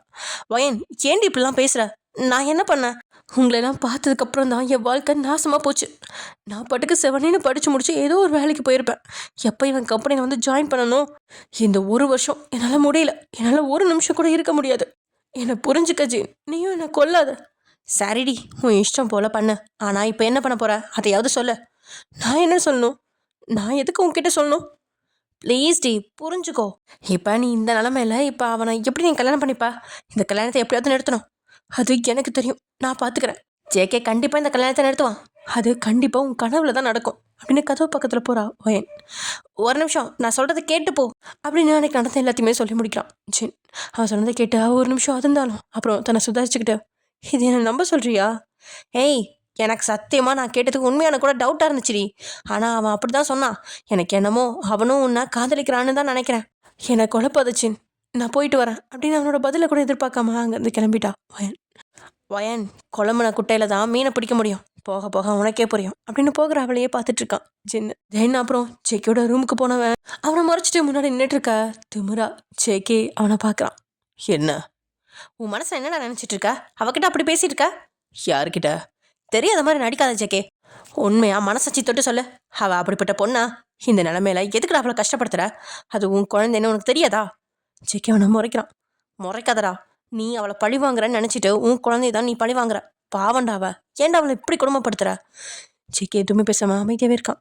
ஏதாவது பேசுறா, அமைதியா இருந்து ஏன்டா எல்லாரையும் கொல்ற, அவ கல்யாணத்தை நிறுத்துவியா மாட்டையா, பேசி முடிச்சாச்சா, எனக்கு நிறைய வேலை இருக்கு, நீயும் போய் உன் வேலையை பாரு, ஜேகே வயனுக்காக மட்டும்தான் நான் இங்கே இருக்கேன், அவளுக்கு துரோகம் பண்ணணும்னு நினச்ச அதை பார்த்துட்டு நான் சும்மா இருக்க மாட்டேன், ஒழுங்கா இந்த கல்யாணத்தை நிறுத்தி அவளை நீ கல்யாணம் பண்ண பாரு, இல்லைன்னா என்ன பண்ணுவ அந்த அன்னைக்கு பாரு, ஆனால் நீ எதுவும் பண்ணாட்டி அதுதான் நான் உன் கூட இருக்க கடைசி நாள் அப்படின்னு சொல்லிட்டு அந்த ரூமை விட்டு வேகமாக போயிட்டான் ஜின்னு. கரெக்டாக ஜின் வெளியில் போகிறப்ப உள்ள சாமி வந்து, சார் வயன் மேடத்தோட அப்பாவும் டே சாரோட அப்பாவும் வந்திருக்காங்க அப்படின்னு சொல்ல, இவங்க எதுக்கு வந்திருக்காங்க அப்படின்னு ஜின் அப்படியே ஒரு ஓரமாக நின்றுட்டான். அங்கே என்ன நடக்குது அப்படின்னு பார்க்குறதுக்கு டேயோட அப்பாவும் வயனோட அப்பாவும் வந்து கல்யாணத்துக்கு ஜேகேவை அழைக்கிறதுக்காக வந்திருக்காங்க. அப்படி அழைச்சிட்டு போகிறப்போ ஜின்னு ஓரமாக நிற்கிறத பார்த்துட்டு, நீங்களும் வாங்க தம்பி, உங்களோட ஃப்ரெண்ட்ஸும் கூட்டிகிட்டு வாங்க, வயன் ரொம்ப ஆவலாக எதிர்பார்த்துட்ருப்பா உங்களை அப்படின்னு சொல்லிட்டு போக, கண்டிப்பாக வந்துடும் அங்கிள் அப்படின்னு ஜின்னும் முடிச்சுட்டு, அப்பா இதுதான் நமக்கு சரியான நேரம், வயன் வீட்டுக்கு இவங்க கூப்பிட்ட மாதிரி 2 நாளைக்கு முன்னாடியே போனால் தான் அந்த கல்யாணத்தை நிறுத்த முடியும் அப்படின்னு யோசிச்சுட்டு அப்படியே ஏதோ பிளான் போட்டுட்ருக்கான் ஜின்னு. இப்படியே டைம் ஸ்கிப் ஆகுது. இன்னையோட சேர்த்து இன்னும் 3 நாள் தான் இருக்குது. அதாவது இன்றைக்கி இல்லாமல் நாளைக்கு நாளான்னைக்கு, அதுக்கு அடுத்த நாள் வந்து மேரேஜ், ஓகேவா. ஸோ இன்றைக்கி ஈவினிங் ஜின் ஜேக்கோட ரூமுக்கு போகிறான். ஜின்னோட முகம் அப்படியே இறுகி போய் தான் இருக்குது. என்ன வீட்டுக்கு போகலையா? போகணும். அவன் முதல்ல கிட்ட அமைதியாக இருக்கான். ஜேகே 2 நாள் லீவ் வேணும். எடுத்துக்கோ. எனக்கு மட்டும் இல்லை, பூர்ணி, நிலா, ஜெஹோப் எல்லாத்துக்கும் லீவ் வேணும். எதுக்கு? எங்களோட ஃப்ரெண்டுக்கு கல்யாணம், அதனால் அவளோட கல்யாணத்துக்கு போக லீவ் வேணும். ஏன் அவங்க வந்து கேட்க மாட்டாங்களா? எல்லாரும் லீவ் லெட்டர் எழுதிட்டு வெயிட் பண்ணிட்டு இருக்காங்க. நான் தான் உங்ககிட்ட ஃபர்ஸ்ட் கேட்டு பார்க்குறேன்னு சொல்லிட்டு வந்தேன் சரி, லீவ் எடுத்துக்கோங்க அப்படின்னு சொல்லிட்டு வேலையை பார்க்க ஆரம்பிச்சிட்டான் ஜேகே. இங்கே ஜின்னுக்கும் ஆச்சரியமா இருக்கு. என்ன உடனே சரின்னு சொல்லிட்டானே அப்படின்னு யோசிச்சு நின்றுட்டு இருக்கான். அதான் சரின்னு சொல்லிட்டேன்ல, போக வேண்டியதானே? போகிறேன்டா போகிறேன், போகாமல் இங்கேவா இருக்க போகிறாங்க? ரொம்ப தானே ஓவரா பண்ணுறேன். எப்பா சாமி, முடியல என்னால். நம்மளை துரத்துறதுலேயே குறியா இருக்காண்டா. சரி, நீ கல்யாணத்துக்கு வரலையா? இல்லை. டேய், வயனோட அப்பா வந்து நேரடியாக கூப்பிட்டு போயிருக்காரா. கூடவே அந்த டேயோட அப்பாவும் வந்திருக்காரு. நீ வராட்டி நல்லா இருக்காதுல்ல, நீ வந்தாகணும். சரி, ட்ரை பண்ணுறேன். அப்படியெல்லாம் சொல்லி நீ தப்பிக்க முடியாது. நீயும் என் கூட கிளம்பி வா. அவனை பார்த்து முறைச்சி ஜேகே. நான் வர்றேன்னு சொன்னா வருவேன். போ, நீ போய் உன் வேலையை பாரு. நீ வரேன்னு சொன்னது எனக்கு பெரிய சந்தோஷம்டா. தாலி கட்டுறதுக்கு முன்னாடியாவது வாடா, தாலி கட்டினதுக்கு அப்புறம் வராத அப்படின்னு சொல்லி அவனை முறைக்கிறான். நீ என்ன சொன்னாலும் நீங்கள் நினைக்கிறது நடக்காது. அதையும் பார்ப்போம்டா. வயனுக்கு உன் கூட கல்யாணம் நடக்குதோ இல்லையோ அது எனக்கு தெரியாது. ஆனால் அவளுக்கு இந்த கல்யாணம் நடக்காது. என் உயிரே போனாலும் நடக்க விட மாட்டேன். அதே மாதிரி உன்னையும் வேற யார் கழுத்துலையும் தாலி கட்ட விட மாட்டேன். உனக்கு பொண்டாட்டினா அது வயன் மட்டும்தான். எத்தனை வருஷம் ஆனாலும், நீ கிழவன ஆனாலும் அவள் தான் உனக்கு பொண்டாட்டி. ஆனால் அவளுக்கா விருப்பம் வந்து யாரையாவது கல்யாணம் பண்ணால் எனக்கு சம்மதம். உன்கிட்ட இருந்து அவளுக்கு விடுதலைன்னு சந்தோஷமாக இருப்பேன் அப்படின்னு சொல்லி ஜின் சிரிக்கா. ஜேகே அவனையே பார்த்து முறைக்கிறான். ரொம்ப மறைக்காதடா, கண்ணு கீழே விழுந்துற போகுது. பயனோட அப்பா கேட்ட மாப்பிள்ளை சார் நாளைக்கு காலையில் வருவார்னு சொல்லிக்கிறேன் அப்படின்னு சிரிச்சுக்கிட்டே அவன் அந்த ரூமை விட்டு வெளியே போயிட்டான். நல்ல வேலை, இவ்வளோ பேசியும் கோவத்தில் எதையும் எடுத்து அடிக்காமல் விட்டான். ஜின்னு, கொஞ்சம் பார்த்து நடந்துக்கடா. அவன் சரியான பைத்தியம், என்ன வேணாலும் பண்ணுவான். பார்த்து சூதானமாக நடந்துக்கணும் அப்படின்னு யோசிச்சுக்கிட்டே வெளியே வந்துட்டான். அப்புறம் மற்ற எல்லாருமே லீவ் லெட்டர் கொடுத்துட்டு அவங்ககிட்ட அனுமதிக்கிட்டு வெளியில் வந்துட்டாங்க. நிலா, நீ பேக் பண்ணிட்டு நேராக ஹாஸ்டலுக்கு வந்துடு. உன்னையும் பூர்ணியும் நான் வந்து பிக்கப் பண்ணிக்கிறேன். சரிண்ணா, எல்லாருமே வீட்டுக்கு கிளம்பிட்டாங்க. எல்லாரும் அவங்களுக்கு தேவையானதெல்லாம் எடுத்துக்கிட்டு ஹாஸ்டலுக்கு வந்துட்டாங்க. அப்படியே ஜின்னு, ஜெஹோப்பு, நிலா, அப்புறம் பூர்ணி 4 பேரும் சேர்ந்து வீட்டுக்கு போகிறாங்க. யார் வீட்டுக்கு? வயனோட வீட்டுக்கு தான். அதுவும் நெக்ஸ்ட் டே மத்தியானத்துக்கு மேலே கிளம்புறாங்க. அதே சமயம் இங்கே வீட்டுக்கு வந்த வயனும் ரொம்ப சோகமாக உட்காந்து ரூமில் யோசிச்சுட்டு இருக்கா. இந்த கல்யாணத்துக்கு எப்படி நிறுத்துறது, நான் என்ன பண்ணட்டும் அப்படின்னு பயங்கரமாக யோசிச்சுட்டு இருக்கா. அவளுக்கு என்ன பண்ணுறதுனே தெரில. டேக்கும் இவளுக்கும் நிச்சயம் நடந்துச்சு இல்லையா, அதனால் யோசிச்சு பார்க்குறா. ஆக்சுவலி டே வந்து வீட்டுக்கு வந்து பொண்ணு கேட்டுட்டு அதுக்கப்புறம் உட்காந்துருப்பாங்க. வயன் ஏதோ வெளியில் போயிட்டு வரேன், அதாவது கோயிலுக்கு போய்ட்டு வரேன் அப்படின்னு சொல்லிட்டு கோயிலுக்கு போயிட்டு வந்திருப்பா. அப்படி உள்ளே வரப்போ டே இருக்கிறத பார்த்துட்டு அப்படியே ஷாக் ஆகி, என்னப்பாச்சு, இங்கே என்ன நடக்குது அப்படின்னு சொல்லி கேட்க, அவங்க அப்பாவும் பொண்ணு கேட்க வந்திருக்காங்கப்பா, இவர் எங்கேயோ வெளியில் பார்த்து உன்னை பிடிச்சி போச்சான், அதனால் பொண்ணு பார்க்க வந்திருக்காங்க அப்படின்னு சொல்ல, டே வந்து அவளையே பார்த்துட்ருக்கான். இல்லைப்பா அது வந்து அப்படின்னு வயன் எதுவும் சொல்ல வர, அங்கிள் நான் வயன்கிட்ட கொஞ்சம் பேசணும் அப்படின்னு சொல்ல, சரி மொட்டைப்படைக்கு கூட்டிட்டு போங்க அப்படின்னு கூட்டிகிட்டு போயிடுவாங்க. மாடிக்கு போனதும் அவளோட கையை பிடிச்சு தன்னோட சேர்த்து அணைக்கிறான். டே, சி விடுடா பொறுக்கி அப்படின்னு அவனை தள்ளி விட்டான். அவன் சிரிச்சுக்கிட்டே அவளை பார்த்து, நான் தொட்டா எரியுது, அவன் தொட்டா இனிக்குது, சரி போகட்டும், இனி எத்தனை நாள்னு பார்க்குறேன். யாரை கிட்டடா என் வீட்டுக்கு வந்தீங்க? ஒழுங்கா எல்லாரும் இங்கேருந்து போயிருங்க, இல்லாட்டி அசிங்கப்பட்டு போயிடுவீங்க. என்னடி ஓவரா பேசுகிற அப்படின்னு அவனோட தாடையை பிடிச்சு அழுத்துறான். அது ரொம்பவே வலிக்குது. கஷ்டப்பட்டு அவனோட கையை தள்ளி விட்டு, ஒழுங்கா இங்கேருந்து போயிரு, இல்லை கத்தி கூப்பிட்டுருவேன், எல்லாரும் வந்துடுவாங்க, உனக்கு தான் அசிங்கமாயிடும் அப்படின்னு கோமா பல்ல கடிச்சிக்கிட்டு அவனை பார்த்து பேசுகிறான். என்னடி துள்ளுற, நான் உன்னை கல்யாணம் பண்ணிக்க வந்திருக்கேன். கல்யாணமா? உன்னை கல்யாணம் பண்ணுறதுக்கு நான் ஏதாவது பாலம் கிணத்துல விழுந்து சாகலாம். நோனோ, நேரடியெல்லாம் சாகக்கூடாதுமா. என்னை கல்யாணம் பண்ணிக்கிட்டு வந்து தினம் நான் உன்னை தொடுற அந்த ஒவ்வொரு நிமிஷமும் நீ சாகணும். வாய்ப்பே இல்லை, நான் உன்னை கல்யாணம் பண்ணவே மாட்டேன். இப்போவே கீழே போய் எங்கள் அப்பா கிட்ட எல்லாத்தையும் சொல்கிறேன் அப்படின்னு அவன் நகர போகும்போது, ஒரு நிமிஷம், கல்யாணம் பண்ண வந்த நான் உன்னை சம்மதிக்க வைக்க ஏற்பாடு பண்ணாமலாம் வந்திருப்பேன் அப்படின்னு கொடூரமாக சிரிக்கா. அவள் பயந்துக்கிட்டே அவனை பார்க்குறா. உன் மேலே எனக்கு ஒன்றும் ஆசையெல்லாம் கிடையாது, ஏன்னா நீ ஜேகே தொட்ட பூ. உன்னை வாசலில் வைக்கலாமே ஒழிய வீட்டுக்குள்ளே பூஜையிலலாம் வைக்க முடியுமா? பின்ன ஏன்டா நான் கல்யாணம் பண்ணிக்க பார்க்குறேன்னு கேட்குறியா? உன்னை வச்சு தான் அவனை பழி வாங்கணும். உனக்கு ஒன்றுனா அவன் துடிச்சு போக மாட்டான். பிஸ்னஸில் கொடி கட்டி பறந்துக்கிட்டு இருந்தேன், எல்லாத்தையும் கெடுத்துட்டான். எப்போவுமே எல்லாத்துலேயும் நான் தான் முதல்ல இருப்பேன். இப்போ நான் 2வது இடத்துக்கு போனதுக்கு அவன் தான் காரணம். உன் விஷயத்தில் கூட உன்னை முதல்ல பார்த்து உன்னை அடையணும்னு நினச்சது நான் தான். ஆனால் அவன் முந்திக்கிட்டு உனக்கு வேலை கொடுத்து அவன் பக்கத்துலேயே வச்சுக்கிட்டான். அவளுக்கு புரியாமல் அவனை பார்க்குறா. அதெல்லாம் முடிஞ்சு போன விஷயம். இப்போ அதை பற்றி பேசி ஒரு பிரயோஜனமும் இல்லை. இங்கே பாரு, நான் உன்னை கல்யாணம் பண்ணிக்கலான்னு நினைக்கிறேன். உன் கூட சந்தோஷமாக வாழ இல்லை, அவனை பழி வாங்கணும். அதுக்காக தான் கீழே போய் என்ன கல்யாணம் பண்ணிக்க சம்மதம்னு சொல்லு.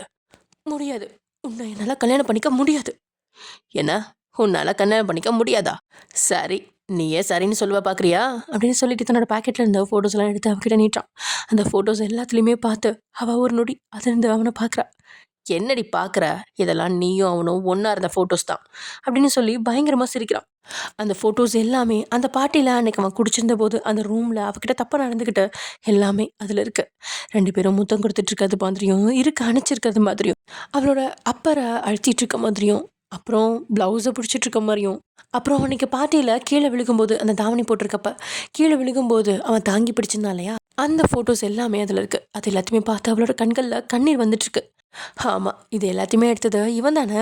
ஜேகேவை ஃபாலோ பண்ணவே நிறைய ஆட்களை வச்சுருந்தான். அதில் அந்த ஃபோட்டோகிராஃபர் அவன் தான்.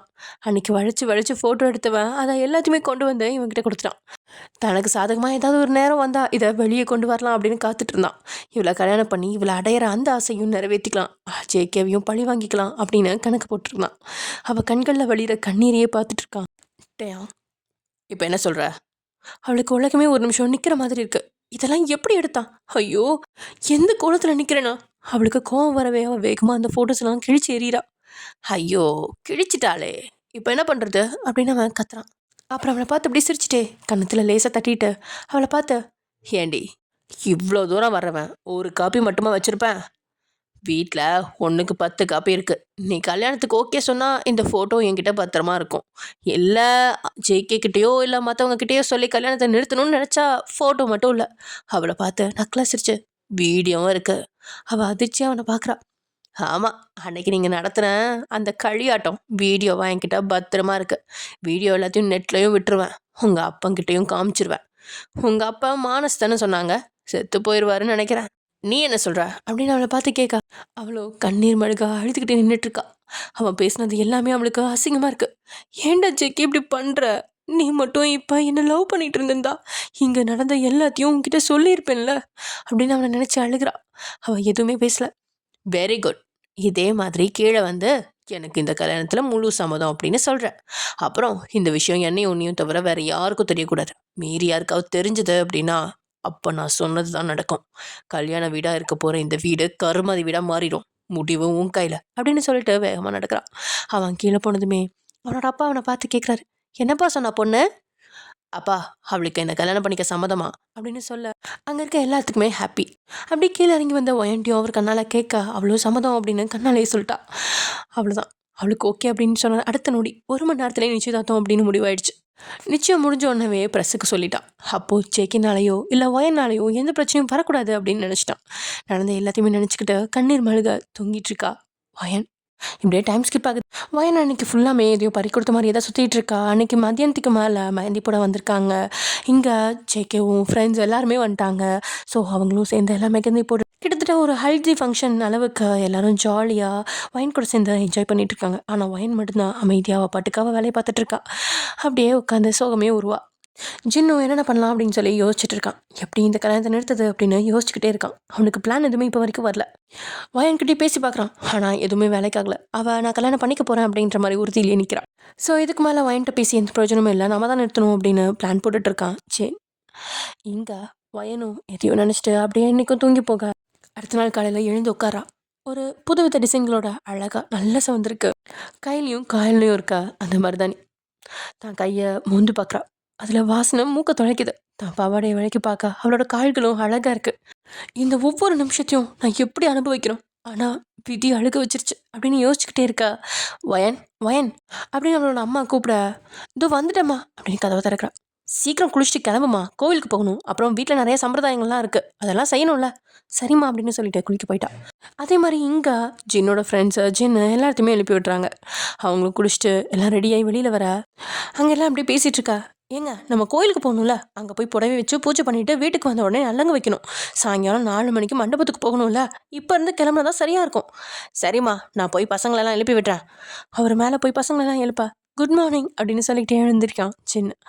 குட் மார்னிங் தம்பி, சீக்கிரம் எல்லாம் கிளம்பி வாங்க, சாப்பிட்டு கோயிலுக்கு போகணும். கோவிலுக்கா? எதுக்கு அங்கிள்? கல்யாண புடவையும் தாலியும் சாமி முன்னாடி வச்சு பூஜை பண்ணுப்பா. ஓ சரி அங்கிள், சீக்கிரம் கிளம்பி வரோம், நீங்கள் போங்க அப்படின்னு அவர் வெளியே போக, அங்கிள் ஒரு நிமிஷம் அப்படின்னு கூப்பிட்றான் சின். சொல்லுப்பா. அங்கிள், உங்ககிட்ட கொஞ்சம் பேசணும், அந்த சைடு வரீங்களா? பாப்பா போகலாம் அப்படின்னு 2 பேரும் மொட்டை மாடியில் நின்று பேச ஆரம்பிக்கிறாங்க. அங்கிள், உங்ககிட்ட நான் உன்னை கேட்கவா? சொல்லுங்க தம்பி. டேயை பற்றி நல்லா விசாரிச்சிங்களா? ஏன்பா இப்படி கேட்குற? இல்லை அங்கிள், அவன் ஒரு மாதிரி. நீங்கள் எப்படி ஒயனை கொடுக்க சம்மதிச்சிங்கன்னு எனக்கு தெரியல. எனக்கு புரியலப்பா, தெளிவாக சொல்லு. அங்கிள், அவன் ரொம்ப அடமண்ட்டு, ரொம்ப கோவக்காரன். தான் தகத்துக்கு கீழே இருக்கிறத உயிரே போனாலும் தொடமாட்டான். ஆனால் எப்படி ஒயனை கல்யாணம் பண்ணிக்க சம்மதிச்சான்னு எனக்கு தெரியல. அதுவும் இல்லாமல் அவன் தான் தேவைக்காக என்ன வேணாலும் செய்யக்கூடியவன். ஆளுங்களை கொல்லவும் செய்வான், கடத்த கூட தயங்க மாட்டான். என்னப்பா சொல்கிற அப்படின்னு அதிர்ச்சியாக கேட்குறாரு. என்ன அங்கிள் இப்படி கேட்குறீங்க? அப்போ இதெல்லாம் உங்களுக்கு தெரியாதா? தெரியாதுப்பா. இப்போ என்னப்பா பண்ணுறது? எனக்கு ரொம்ப பயமாக இருக்குது. அங்கிள், இதெல்லாம் ஒயனுக்கும் தெரியும் தான். தெரிஞ்சும் ஏன் கல்யாணத்துக்கு சம்மதிச்சான்னு தெரில. அப்புறம் உங்ககிட்ட இன்னொரு முக்கியமான விஷயம் சொல்லணும். சொல்லுப்பா. இந்த விஷயத்துக்கு பயமாக இருக்குது. நீ வேற என்ன சொல்ல போகிற? எனக்கு என்னமோ ஜேகே பழிவாங்க தான் ஒயனை கல்யாணம் பண்ணிக்க டே முன் வந்திருக்கானோன்னு தோணுது. என்னப்பா சொல்கிற? டே தம்பியை பழிவாங்க ஒயனை ஏன் கல்யாணம் பண்ணிக்கணும்? அங்கிள், ஜேகே கிட்ட அதுவும் பிஏவா பொண்ணுங்க வேலை பார்த்ததுக்கே கிடையாது. ஒயன் கூட ஜேகேயோட ப்ரொஃபஸர் சொன்னங்காட்டி தான் அவளை வேலைக்கு எடுத்தான். பிஏனால எங்கே போனாலும் ஒயனும் கூட போவா. இதெல்லாம் இந்த நாய் அவங்க 2 பேரும் லவ் பண்ணுறாங்கன்னு தப்பாக நினச்சிட்டு ஜேகேவை பழிவாங்க இப்படி பண்ணுறான்னு தோணுது. அதனால தான் ஜேகே கிட்ட இருந்து ஒயனை பிரித்து தான் கல்யாணம் பண்ணிக்கணும்னு நினைக்கிறேன். ஆனால் ஒயனும் ஜேகேயும் அந்த மாதிரி கிடையாது அங்கிள். அவன் அவளை ஒரு வேலை செய்கிற பொண்ணாக தான் நினைக்கிறான். நீங்களே சொல்லுங்கள், ஒரு வேளை அவனும் லவ் பண்ணியிருந்தா அவனே வந்து உங்ககிட்ட பொண்ணு கேட்டிருப்பான்ல. இந்த கல்யாணம் இவ்வளோ தூரம் வந்திருக்குமா? அவங்க 2 பேரும் கரெக்டாக தான் இருக்காங்க. ஆனால் இவன் தான் அதை நினச்சிட்டு தப்பாக யோசிக்கிறானோன்னு எனக்கு தோணுது. அவர் அதிர்ச்சியாக அவனையே பார்க்குறாரு. அவர் அதிர்ச்சியாக நிற்கிறத பார்த்து, அங்கிள் ஏதாவது பேசுங்க. ஏப்பா, இதெல்லாம் இப்போ வந்து சொல்கிறியே, முன்னாடியே சொல்லியிருக்க கூடாதா? அங்கிள், நான் எவ்வளவோ முறை ஒயன்கிட்ட சொல்லிட்டேன். அவள் தான் கேட்கல. என்னையும் உங்ககிட்ட பேசக்கூடாதுன்னு சொல்லிட்டா. எனக்கு தான் மனசு கேட்கல. தெரிஞ்சுமே அவளை பாதாளத்தில் தள்ள முடியல. சரிப்பா, இதுக்கு மேலே இதை பற்றி பேச வேணாம், நான் யோசிக்கிறேன் அப்படின்னு அவர் யோசிச்சுக்கிட்டே கீழே போயிட்டாரு. அவ்வளோ நேரம் ஒட்டு கேட்டுட்டு இருந்த ஜெயகோப்பும் நிலாவும் அங்கே வராங்க. டே மச்சி, இப்போ என்னடா பண்ணிட்டு இருக்க? மச்சி, ஏதாவது ஆரம்பிக்கணும் மச்சி. இந்த கல்யாணத்தை நிறுத்த இதுதாண்டா பிள்ளையார் சொல்லி. குழப்பம் வந்தாதான் சொல்யூஷன் கிடைக்கும். இப்போ ஒயனோட அப்பா கிட்ட கொளுத்தி போட்டிருக்கேன். அது உடனே வெடிக்காது தான். ஆனால் கொஞ்சம் கொஞ்சமாக தீப்பத்த ஆரம்பிக்கிறப்போ நம்ம எண்ணெய் ஊற்றிக்கிட்டே இருக்கணும். புரியலடா மச்சி. போக போக புரியும் வா அப்படின்னு அவங்கள இழுத்துக்கிட்டு உள்ளே போகிறான் சின்ன. கீழே வந்து ஒயனோட அப்பா எதையோ யோசிச்சுக்கிட்டே உட்காந்துட்டு இருக்காரு. தென் அப்புறம் கோயிலுக்கு போகணும் அப்படின்னு சொல்லிட்டு அவங்க அம்மா கூப்பிட வேற வழி இல்லாமல், சரி எல்லாத்தையும் கடவுள் தான் பார்த்துக்கணும் அப்படின்னு சொல்லிட்டு கடவுள் மேலே பாரத்தை போட்டு அப்படியே நடக்க வேண்டியதை பார்க்குறாங்க. இங்கே ஒயனோ தான் அப்பா சங்கடப்படக்கூடாது, கஷ்டப்படக்கூடாது அப்படிங்கிறதுக்காக வெளியில் சிரிச்சிட்டு உள்ளுக்குள்ளே அழுதுட்டுருக்கா. அவங்க பார்க்குறப்ப மட்டும்தான் சிரிக்கிறது. அதுக்கப்புறம் முகம் அப்படியே சுகமாயிரும். தென் அப்படியே எல்லாரும் ஒரு வேனை வச்சு கோயிலுக்கு வராங்க. வேனில் வர நம்ம நிலாக்கும் சின்னுக்கும் செம ரொமான்ஸ் தான் போங்க. தென் அப்படியே கோயில் வந்தவங்க கீழே இறங்கி உள்ளே போகிறாங்க. வயன் தான் இதை யோசிச்சுக்கிட்டே உள்ளே போகிறா. முகூர்த்த புடவையும் தாலியும் ஒரு தாம்பூலத்தில் வச்சுட்டு கூடவே பூ பழம் தேங்காய் எல்லாத்தையும் வச்சு பூசாரிக்கிட்ட கொடுக்குறாங்க. அவரும் சாமிக்கிட்ட வச்சு பூஜை பண்ணுறாரு. வயன் மனம் உருகி வேண்டிட்டு இருக்கா. இறைவா, என்னுடைய சூழ்நிலை என்னன்னு உனக்கே தெரியும். எனக்கும் அந்த டேக்கும் கல்யாணம் ஆகவே கூடாது. கடைசி நேரத்தில் ஏதாவது அதிசயம் நடக்குமா? இந்த கல்யாணம் நிற்குமா அப்படின்னு இறைவனை பார்த்து கண்ணீரோட வேண்டிட்டு இருக்கா. உடனே அந்த தட்டுக்கு மேலே ஒரு பூ வந்து விழுகுது. அவளும் எல்லை இல்லாத மகிழ்ச்சி. அவளுக்கு இந்த கல்யாணம் நின்றோம் அப்படின்ற மகிழ்ச்சியாக இருக்குது. அவளோட அம்மாவுக்கும் அப்பாவுக்கும் கடவுளே ஆசீர்வாதம் பண்ணிட்டாரு அப்படின்னு சந்தோஷமாக இருக்குது. இது ஒரு பக்கம் இருக்க, வயனோட அப்பாவுக்கு பயங்கர குழப்பமாக இருக்குது. இறைவா, என் பொண்ணுக்கு எது நல்லதோ, எது நடந்தால் சந்தோஷமாக இருப்பாளோ அது நடக்கணும் அப்படின்னு வேண்டிட்டு இருக்காரு. எல்லாரும் சாமி கும்பிட்டு இருக்கா. நிலா திரும்பி பார்க்காங்க, சின்ன காணோம். இவன் எங்கே போனா அப்படின்னு சொல்லி இங்கே வெளியில் வந்து தேடி பார்த்தா சின்ன ஒரு இடத்துல வந்து நின்றுட்டு இருக்கான். டேய், இங்கே என்ன பண்ணுற? ஒரு முக்கியமான ஆள் வராங்க, அவங்களுக்காக தான் காத்துட்ருக்கேன். யாருடா அது? இன்னும் கொஞ்ச நேரத்தில் வந்துடுவாங்க, அப்புறம் உனக்கே தெரிஞ்சிடும். எதுக்கு இவ்வளோ அவசரப்படுற? போடா, ரொம்ப தான் ஓவரா பண்ணுறேன் அப்படின்னு சொல்லிட்டு யோசிக்க ஆரம்பிக்கிறான். யாரா இருக்கும்? யார் வர சொல்லியிருப்பான்? தெரியாமல் சீக்கிரம் லவ் சொல்லிட்டோம். ரொம்ப ஓவரா பண்ணுறான். இருடி, உனக்கு ஒரு நாள் இருக்கு, இவனை கொஞ்சம் அலைய விட்டுருக்கணும். அப்போ தான் நம்ம பின்னாடி நாய் மாதிரி சுற்றிட்டு இருப்பான் அப்படின்னு மனசுக்குள்ள அவனை திட்டிட்டு இருக்கா நிலா. கொஞ்ச நேரம் கழிச்சு ஒரு கார் வந்து நிற்குது. அதுலேருந்து பட்டு படவையோட ஜேகேவோட அக்கா வந்து இறங்குறா. அவளை பார்த்ததுமே சின் வேகமாக அவள் பக்கத்தில் போகிறான். இவன் வேகமாக போகிறத பார்த்து நிலா யோசனையிலேருந்து வெளியே வந்து அங்கே போய் பார்த்தா, ஹை அண்ணி, இவங்களும் இந்த கோயிலுக்கு வந்திருக்காங்களா அப்படின்னு அவங்கள நோக்கி ஓடுறா. இங்கே ஜேகேவோட அக்காவோ, டி ஜின்னு, எதுக்குடா சீக்கிரமாக வர சொன்ன? அப்படி என்னடா தலை போகிற காரியம்? அக்கா, நாங்கள் எங்கள் ஃப்ரெண்டோட கல்யாணத்துக்கு வந்திருக்கோம். ஓ, இன்னைக்கு தான் உங்கள் ஃப்ரெண்டு கல்யாணமா? ஐயோ அக்கா, முதல்ல எதுக்கு வர சொன்னேன்னு தெளிவாக முதல்ல கேளுங்க. அதை கேட்காம நீங்கள் பாட்டுக்கு என்னென்னமோ பேசிட்டு இருக்கீங்க. டேய், வந்தோடனே நீ முதல்ல அதை சொல்ல வேண்டியது தானே. சொல்லுடா, எதுக்குடா வர சொன்ன? நாளைக்கு உங்கள் தம்பி ஜேகேக்கு கல்யாணம். என்னது அப்படின்னு ஷாக்காக அவங்க கேட்க அவன் சொல்கிறத கேட்டும் நிலாவுக்கும் ஷாக்காக தான் இருக்குது.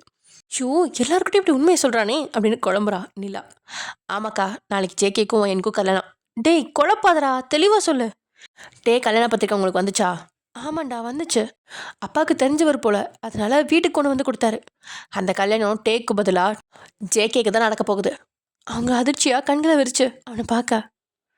அக்கா ஜேகேவும் வயனும் லவ் பண்ணுறாங்க. என்னடா சொல்கிற? நம்ம ஜேகே ஒரு பொண்ணை லவ் பண்ணுறானா? ஆமாக்கா அவன் லவ் பண்ணுறான். அந்த வயன் கிட்ட என்னமோ சொல்லி கல்யாணத்தை சம்மதிக்க வச்சிருக்கான். இவனும் கோபத்தில் நீ எனக்கு வேணான்னு சொல்லிட்டான். அவளும் மிரட்டலுக்கு பயந்து என்ன பண்ணுறதுன்னு தெரியாமல் தவிச்சுக்கிட்டு இருக்கா. இப்படியே விட்டா அந்த நினச்சது நடந்துடும். நம்ம தான் அவங்கள ஏதாவது பண்ணி சேர்த்து வைக்கணும். நாங்கள் எல்லாருமே அதுக்கு தான் கல்யாணத்துக்கு வந்திருக்கோம். ஏண்டா ஜேகே வேணான்னு சொன்னதுக்கப்புறம் நம்ம என்னடா பண்ண முடியும்? அக்கா அவன் கோவத்தை பற்றி தான் நமக்கு தெரியும்ல. ஆனால் இவங்க 2 பேரும் லைஃப்பில் இன்றைக்கி சேராட்டி என்றைக்குமே சேர முடியாது. இவளை விட்டு ஜேகே வேற ஒரு பொண்ணை ஜென்மத்துக்கும் கல்யாணம் பண்ண மாட்டான். அது வேணா எனக்கு தெரியும். என்னடா சொல்கிற? அந்தளவுக்கு லவ்வா? அப்புறம் ஏன்டா இன்னும் கல்யாணத்தை நிறுத்தாமல் இருக்கான்? ஈகோக்கா அவளே கல்யாணத்தை நிறுத்தணும்னு எதிர்பார்க்குறான். சரிடா இப்போ நம்ம என்ன பண்ண போகிறோம்? உங்களுக்கு உங்கள் தம்பி கல்யாணத்தை பார்க்க ஆசையா இல்லையா? டேய் என்னடா இப்படி சொல்கிற? அவனுக்கு ஒரு நல்ல வாழ்க்கை அமைஞ்சா எங்களுக்கும் சந்தோஷம் தானடா. சரி அப்போ எல்லாரும் நாளைக்கு கல்யாணத்துக்கு வந்துருங்க. எல்லாருமே வா? ஆமாம் நடக்க போகிறது உங்கள் வீட்டு கல்யாணம். நீங்கள் யாருமே இல்லாட்டி எப்படி? டேய் அப்பாலாம் வந்தா ஜேகே ஏதாவது சொல்லுவான்டா. ஐயோ அக்கா நாளைக்கு ஜேகேக்கு கல்யாணம்னு நமக்கு மட்டும்தான் தெரியும். நீங்கள் கல்யாணத்துக்கு வர மாதிரி வாங்க. நம்ம கல்யாணத்தை நிறுத்தி ஜேகேக்கு கல்யாணம் பண்ணி வச்சுருவோம். டேய் இந்த பிளான்லாம் சரி வருமா? கண்டிப்பாக சரி வரும்க்கா. உங்கள் தம்பி லைஃப்பை நல்லா இருக்கணும்னா இந்த கல்யாணத்தை நிறுத்தி தான் ஆகணும். அதனால் நாளைக்கு எல்லாரும் குடும்பத்தோடு வந்துருங்க. சரி இப்போ உள்ள வாங்க. வயனோட அப்பா கிட்ட உங்களை அறிமுகப்படுத்தி வைக்கிறேன் அப்படின்னு அவங்கள உள்ள அழைச்சிட்டு போகிறான். இவங்க பேசுனதுலேருந்து நிலாவுக்கு இவனோட பிளான் எல்லாமே புரிஞ்சிருச்சு. அவளும் ரொம்பவே சந்தோஷத்தோட அவங்க பின்னாடி போகிறாள். இங்கே சாமி கும்பிட்டு அப்படியே வெளியில் அந்த இதில் உட்காந்துருக்க ஜின்னு வயனோட அப்பா கிட்ட ஜேகேவோட அக்காவை இன்ட்ரடியூஸ் பண்ணி வைக்கிறான். அவரும் கல்யாணத்துக்கு வர சொல்லிட்டாரு. கண்டிப்பாக வந்துடுவேன் அங்கிள், எங்களுக்கு பத்திரிக்கை வந்திருக்கு. ஓ அப்படியாம்மா அப்படின்னு அவர் யோசனையாக பார்க்க. ஆமாம் அங்கிள் மாப்பிள்ளையோட அப்பா எங்கள் அப்பா கொஞ்சம் தெரிஞ்சவர். அதனால கல்யாண பத்திரிக்கை கொடுத்துருக்காரு. ஆனால் இது வயனோட கல்யாணமாக இருக்கணும்னு நான் எதிர்பார்க்கவே இல்லை. அப்பா மட்டும்தான் போகிறதா இருந்துச்சு. இப்போ வயனோட கல்யாணம்னு தெரிஞ்சதுக்கப்புறம் குடும்பத்தோடு வந்துடுறோம் அப்படின்னு சொல்ல. சரிம்மா நாளைக்கு காலையில் கல்யாணம் எல்லாரும் கண்டிப்பாக வந்துடணும். சரி அங்கிள் கண்டிப்பாக வந்துடுறோம். ஓகே அங்கிள் நேரம் ஆச்சு நாளைக்கு கல்யாணத்தில் பார்க்கலாம். சரிம்மா ஓகே ஒயன் நாளைக்கு பார்க்கலாம் அப்படின்னு சொல்லிட்டு அவங்களும் கிளம்பிட்டாங்க. இங்கே ஒயன் வீட்டாரும் வீட்டுக்கு கிளம்பிட்டாங்க. இப்போ தான் ஒயனோட முகம் கொஞ்சம் மகிழ்ச்சியாக இருக்குது. தான் என்ன செய்யணும் எப்படி செய்யணும் அப்படிங்கிறத யோசிச்சுக்கிட்டே வீட்டுக்கு போகிறாள். அவளுடைய ஃப்ரெண்ட்ஸும் அடுத்து தங்களுடைய பிளான் என்ன அப்படிங்கிறத யோசிச்சுக்கிட்டே இருக்காங்க. தென் எல்லாருமே வீட்டுக்கு வந்ததுமே நலங்கு எல்லாமே வீட்டில் தான் பண்ணுமா இல்லை மண்டபத்தில் பண்ணுமா அப்படின்னு சொல்லி டேயோட அப்பா கிட்ட ஒயனோட அப்பா கேட்க, இருங்க நான் கேட்டு சொல்கிறேன் அப்படின்னு சொல்லிட்டு அவரும் இங்கே வந்து சமந்திட்ட கேட்க, அதாவது அவரோட ஒய்ஃப் கிட்ட கேட்க, நம்ம பையன் மண்டபத்தில் ஈரத்தோடையா இருப்பான், அதெல்லாம் ஒன்றும் வேணாம் வீட்லேயே அவங்கள வச்சுட்டு வர சொல்லுங்கள். நம்ம இங்கேயே பண்ணிடலாம். ஏம்மா வேண்டாம் வெறுப்பா பேசுகிற? உங்களுக்கு தெரியாதா எனக்கு இந்த கல்யாணத்தில் சுத்தமாக விருப்பம் இல்லை. நீங்கள் தான் என்ன கட்டாயப்படுத்தி சம்மதிக்க வச்சிங்க. இங்கே வா உங்ககிட்ட கொஞ்சம் பேசணும் அப்படின்னு அவரை அழைச்சிட்டு போய் பெட்டில் உட்கார வச்சு, முதல்ல ஒன்று புரிஞ்சுக்கோ, இதை நான் அரேஞ்ச் பண்ண கல்யாணம் இல்லை. உன் பையனுக்கு தான் பிடிச்சிருக்கு. இந்த குடும்பத்தை பற்றி நான் நல்லா விசாரிச்சிட்டேன். நல்ல பாரம்பரியமான குடும்பம் தான். முன்னாடிலாம் வசதியாக தான் இருந்திருக்காங்க. இப்போ தான் வசதி இல்லை. அதுவும் இல்லாமல் ஒரு எளிமையான குடும்பத்துலேருந்து ஒரு பொண்ணு வந்தால் அந்த குடும்பத்தை நல்ல விதமாக பார்த்துக்குவா. இந்த குடும்பத்துக்கு ஒரு நல்ல மகளாக இருப்பா. நம்ம ஜனனிக்கு அவளை ரொம்ப பிடிச்சிருக்கு. அவங்க 2 பேருக்குள்ள உறவும் நல்லபடியாக இருக்குது. உனக்கு நல்ல மருமகளா நீ சொன்னதை கேட்டு இந்த வீட்டிலே இருப்பா. இதுவே ஒரு பணக்கார பொண்ணாக இருந்தால் நைட்டு பார்ட்டிக்கு போயிடுவா. அதெல்லாம் ஏன் என் தங்கச்சி பொண்ணு அம்மு இருக்கால்ல, அவளை என்னைக்காவது வீட்டில் இருந்து பார்த்துருக்கியா? ஒரு நல்ல விஷயம் எதுனாலும் வரமாட்டா. அவள் இந்த குடும்பத்தை அடுத்த நிலைமைக்கு கொண்டு போவான்னு நம்புறியா நீ? எங்கே உன் பையன் எவ்வளையாவது இழுத்துட்டு வந்துடுவானோன்னு நான் பயந்துட்டே இருந்தேன். இல்லை அம்மாவை தான் பிடிக்கும்னு சொல்லிடுவானோன்னு கூட நினச்சேன். ஆனால் மகாலட்சுமி மாதிரி ஒரு மருமகளை செலக்ட் பண்ணியிருக்கான். எனக்கு இந்த கல்யாணம் நல்லபடியாக நடக்க இருந்தால் போதும்னு இருக்கு அப்படின்னு பேசியே டேயோட அப்பா டேயோட அம்மாவை குழப்பி வச்சுட்ருக்காரு. அதுக்குன்னு நம்ம வசதிக்கு குறைவா பொண்ணு எடுக்கணுமாங்க? இங்கே பாருமா, நீ வசதியானவ ஆனால் நல்ல குணத்தோடு வந்த. இப்போ இருக்க பொண்ணுங்களாம் 10க்கு ஒருத்தர் தான் அப்படி வசதியோடையும் குணத்தோடையும் இருக்காங்க. மீதியெல்லாம் அந்த பணத்தை எப்படி செலவு பண்ணலாம் அப்படிங்கிறத தான் யோசிக்கிறாங்க. நான் உன்ன மாதிரியே எனக்கும் ஒரு மருமக கிடைக்கணும்னு தான் நினச்சேன். இது தப்பா? அவர் அமைதியாக யோசிக்க ஆரம்பிச்சிட்டாரு. யோசிக்கிறா இப்போ தான் இவளை குழப்பணும். அப்பா இவளை சமாளிக்க என்னவெல்லாம் பேச வேண்டியிருக்கு. ஒரு பாடமே நடத்தினா தான் நம்ம வழிக்கு வருவா போலையே அப்படின்னு மனசுக்குள்ளே யோசிச்சு அவளை பார்க்குறாங்க. சரிங்க நீங்கள் சொல்கிறதும் யோசிக்கிற மாதிரி தான் இருக்குது. இங்கே பாருமா, உங்ககிட்ட ஒரு முக்கியமான விஷயத்த இப்போ சொல்கிறேன். நீ மனசு மாறினா தான் சொல்லணுன்னு இருந்தேன். என்னங்க நம்ம ஜோசியர்கிட்ட இவங்க 2 பேர் ஜாதகத்தையும் கொடுத்து கேட்டோம்ல. ஆமா, அவர் தான் நல்லபடியா சொன்னாரே. அப்புறம் என்ன? அது நான் சொல்லி சொன்னது. அவ அதிர்ச்சியா அவர பார்க்குறா. என்னங்க சொல்றீங்க? ஆமா, உங்க எல்லாத்துக்கும் முன்னாடி நான் போய் அவர தனியா பார்த்தேன். எதுவும் தப்பா சொல்லி இந்த கல்யாணத்துல பிரச்சனை வரக்கூடாது இல்லையா? அதனால. என்னங்க சொன்னாரு? முதல்ல பொண்ணோட ஜாதகத்த பார்த்து, இந்த பொண்ணுக்கு நல்ல தாலி பாக்கியம் இருக்குன்னு சொன்னாரு. இந்த பொண்ணு ஒரு ராணி மாதிரி வாழ வேண்டியவ. இவ போற இடம் மிகப்பெரிய இடமா இருக்குமா. இவ புருஷனுக்கு வர வேண்டிய எல்லா ஆபத்தையும் தனக்கு ஏத்துக்குவாளாம். தான் புருஷனை கண்ணோட இமை மாதிரி பார்த்துக்குவாளாம். கடவுள் அருள் பரிபூர்ணமா இருக்கு. இந்த பொண்ணு எந்த வீட்டுக்கு போகுதோ மகாலட்சுமியா அந்த வீட்டுக்கு போற மாதிரின்னு சொன்னாரு. இந்த வீட்டோட செல்வம் பல மடங்காகுமா. ஏங்க, நல்ல விதமா தானே சொல்லியிருக்காங்க. நான் சொல்றத முதல்ல கேளுமா. இது அந்த பொண்ணோட ஜாதகத்தை பார்த்து மட்டும் சொன்னாரு. நம்ம பையன் ஜாதகத்தையும் கொடுத்து 2 பேருக்கும் பொருத்த பார்க்க சொன்னேன். அவர் என்ன சொன்னார் தெரியுமா? என்ன சொன்னாரு? இந்த 2 ஜாதகத்துக்கும் சுத்தமா பொருத்தமே இல்லைன்னு சொல்லிட்டாரு. அவ அதிர்ச்சியா பார்க்க, இந்த கல்யாணம் நடக்கவே நடக்காது. எவ்வளோ முயற்சி பண்ணாலும் இந்த கல்யாணம் நடக்காது. அந்த பொண்ணுக்கான பையன் உங்க பையன் கிடையாதுன்னு சொல்றாரு. என்னங்க இப்படி சொல்றீங்க? இப்பதான் கல்யாணம் வரைக்கும் வந்திருக்கே. எனக்கும் அதே குழப்பம்தான். ஆனா அந்த ஜோசியர் சொன்னா பழிக்கும் தானே. அது உனக்கே தெரியும்ல. இதுக்கு பரிகாரம் ஏதாவது இருக்கான்னு கேட்டேன். அவர் அதெல்லாம் ஒன்றும் கிடையாது, கல்யாணம் வரைக்கும் போனாலும் இந்த கல்யாணம் நடக்காது அப்படின்னு சொல்லிட்டாரு. நான் நம்பாம அவர்கிட்ட நேத்து கூட கேட்டேன். அதுக்கு அவர் என்ன சொன்னார் தெரியுமா? அப்படி கல்யாணம் நடந்தா இந்த உலகத்திலேயே உங்க பையன்தான் ராஜா. அவங்க ஆயுள் 100 வருஷம். அவனை அழிக்க இந்த உலகத்துல யாருமே கிடையாது. தனிக்காட்டு ராஜாவா இந்த உலகத்தையே தான் கைக்குள்ள வச்சு சுத்துவான். அவனுக்கு எதிரிகளே இருக்க மாட்டாங்க. அந்த பொண்ணோட ராசி அப்படின்னு. ஆனா நான் அடிச்சு சொல்றேன், தாலி கட்டுற கடைசி நேரத்துல கூட என்ன வேணாலும் நடக்கலாம். அடிச்சு சொல்றேங்க, இந்த கல்யாணம் நடக்காது. அப்படி நடந்தா இந்த ஜோதிட தொழிலையே நான் விட்டுறேன். இந்த ஜோசியத்து மேல சத்தியமா சொல்றேன் அப்படின்னு சொல்லிட்டாரு. என்னங்க இவ்வளோ நடந்திருக்காங்க? ஏன் எங்ககிட்ட எல்லாம் சொல்லவே இல்லை? அந்த பொண்ணு அவ்வளோ ராசியான பொண்ணா? ஆமாண்டி, எனக்கும் அதே சந்தேகம் தான். ஜோசியர் அடிச்சு சொல்றாரே இந்த கல்யாணம் நடக்காதுன்னு. எனக்கு உள்ளுக்குள்ள பயமா தான் இருந்துச்சு. அதுக்கு தகுந்த மாதிரி நீயும் வேற இப்படி பேசிட்டு இருக்கியா? அதான் உன்கிட்டயாவது உண்மையை சொல்லலான்னு சொன்னேன். ஏங்க, அவ இந்த அளவுக்கு ராசியா இருக்கும்போது நான் விட்டுருவேனா? கவலைப்படாதீங்க. அவ தான் நம்ம வீட்டு மருமக. எனக்கு பணம் காசை விட என் பையன் ராஜா மாதிரி இருக்கணும். நீங்க கவலைப்படாதீங்க. ஏதாவது பண்ணி இந்த கல்யாணத்தை நடத்திடலாம் அப்படின்னு அவ தைரியமா சொல்ல, அவருக்கும் இப்போதான் நிம்மதியா இருக்கு. பொண்ணு வீட்டுக்காரங்க கிட்டலாம் சொல்லிருங்க. எல்லா ஃபார்மாலிட்டியும் வீட்லயே முடிச்சுட்டு வர சொல்லிருங்க. மண்டபத்தில் வந்து சாயங்காலம் ரிசப்ஷன், காலையில கல்யாணம். சரிம்மா, நீ சொன்ன மாதிரியே எல்லாத்தையும் சொல்லிடுறேன் அப்படின்னு சொல்லிட்டு அவரு ஃபோனை எடுத்துட்டு வெளியே போயிட்டாரு. இவங்களும் அவர் சொன்னதெல்லாம் நம்பாம ஜோசிட்ட மறுபடியும் கால் பண்ணி கேட்க, அவங்களும் அதே மாதிரி சொல்ல, இவங்களும் கட் பண்ணிட்டு, இவர் சொன்னதெல்லாம் உண்மைதான். அப்ப இந்த கல்யாணம் நடக்காதா? இல்ல, நான் நடத்தி காமிக்கிறேன். எனக்கு என் பையன் ராஜா மாதிரி இருக்கணும் அப்படின்னு யோசிச்சுக்கிட்டே அடுத்த வேலையை செய்ய போயிட்டாங்க டேயோட அம்மா. அதே சமயம் இங்க டே அவனோட ரூம்ல உட்காந்து லேப்டாப்ல வேலை பார்த்துட்டு இருக்கான். அவனை தேடி உள்ள வந்து அவரோட அப்பா அவன் வேலை செஞ்சுட்டு இருக்கிறத பார்த்து, டே என்னடா பண்ணிட்டு இருக்கா? மணி ஆச்சுடா. உனக்கு நலங்கு வைக்கணும், மண்டபத்துக்கு போகணும். மற்ற நாள் மாதிரி இப்படி ஃப்ரீயா உட்காந்துட்டு இருக்க? அப்பா, எனக்கு கொஞ்சம் வேலை இருக்கு, என்னை டிஸ்டர்ப் பண்ணாதீங்க. வேலை முடிஞ்சோடனே நானே வரேன். டேய், உனக்கு நாளைக்கு கல்யாணம் ஞாபகம் இருக்கா இல்லையா? இருக்குப்பா. கல்யாணத்துக்கு அப்புறம் ஒரு 4 days லீவ் போடுற மாதிரி இருக்கும்ல. அந்த வேலையெல்லாம் யாருப்பா பாப்பா? அதனால தான் முன்னாடியே பார்க்குறேன். அப்புறமே பார்த்துக்கலாம்டா. கீழே இறங்கி வாடா. சொந்தக்காரங்க எல்லாம் வந்தாச்சு. நல்ல நேரம் இன்னும் கொஞ்ச நேரத்தில் வந்துடும். அப்பா, இன்னும் 1 hour வேலை தான் பேலன்ஸ் இருக்கு. நான் முடிச்சுட்டு வந்துடுறேன். ஒரு 1 மணி நேரம் என்ன யாரும் டிஸ்டர்ப் பண்ண வேணாம். இல்லடா, அது வந்து. அப்பா, இப்போ விட்டீங்கன்னா 1 மணி நேரம் தான் டைம் கேட்பேன். இல்லாட்டி இன்னைக்கு ஃபுல்லாக இங்கேயே உட்காந்துருவேன் அப்படின்னு அவரை மிரட்ட, அவனை பற்றி நல்லா தெரியும் அப்படிங்கிறனால, சரிடா சீக்கிரம் முடிச்சுட்டு வா அப்படின்னு சொல்லிட்டு கீழே போயிட்டாரு. அவனுக்கு உடனே ஒரு ஃபோன் வருது. சொல்லு. சார், அந்த ஜேகே இன்னும் ஆஃபீஸில் தான் இருக்கான். அவன் எந்த பிளானும் போட்ட மாதிரி தெரிலையே சார். ஏண்டா, சாதாரண ஆள் நினச்சியா ஜேகேவ? அவன் என்ன பண்ணுவான்னு யாருக்கும் தெரியாது. அதனால கவனமாக இரு. அவன் ஆஃபீஸை விட்டு கிளம்புன உடனேவே ஃபாலோ பண்ணிப்போ. அவன் எங்கே போகிறான்னு பாரு. அதே மாதிரி தொடர்ந்து ஃபாலோ பண்ணிகிட்டே இரு. என்னவா இருந்தாலும் உடனே கூப்பிடு. சரி சார். ஃபோனை வச்சுட்டு வேலையில் கவனமாக இருக்க. அப்போது அம்மு அந்த ரூமுக்கு வரா. என்னட்டி, கல்யாணத்துக்கு ரெடி ஆகிட்ட போல அப்படின்னு திமிர் சிரிப்போட அவனை பார்க்குறான். ஆமாம், ஏன் உனக்கு தெரியாதா அப்படின்னு அவள் கையை பிடிச்சி இழுக்கா. அவன் மலையை வந்து விழுகிறா. அப்புறம் அவளை தான் மடியில் உட்கார வச்சுக்கிட்டான். அவனோட கழுத்தை வளைச்சி பிடிச்சிருக்கா. அவன் கைகள் அவளோட இடையே பிடிச்சிருக்கு. ஏன் மாமா அவ்வளோ கல்யாணம் பண்ணிக்கிற?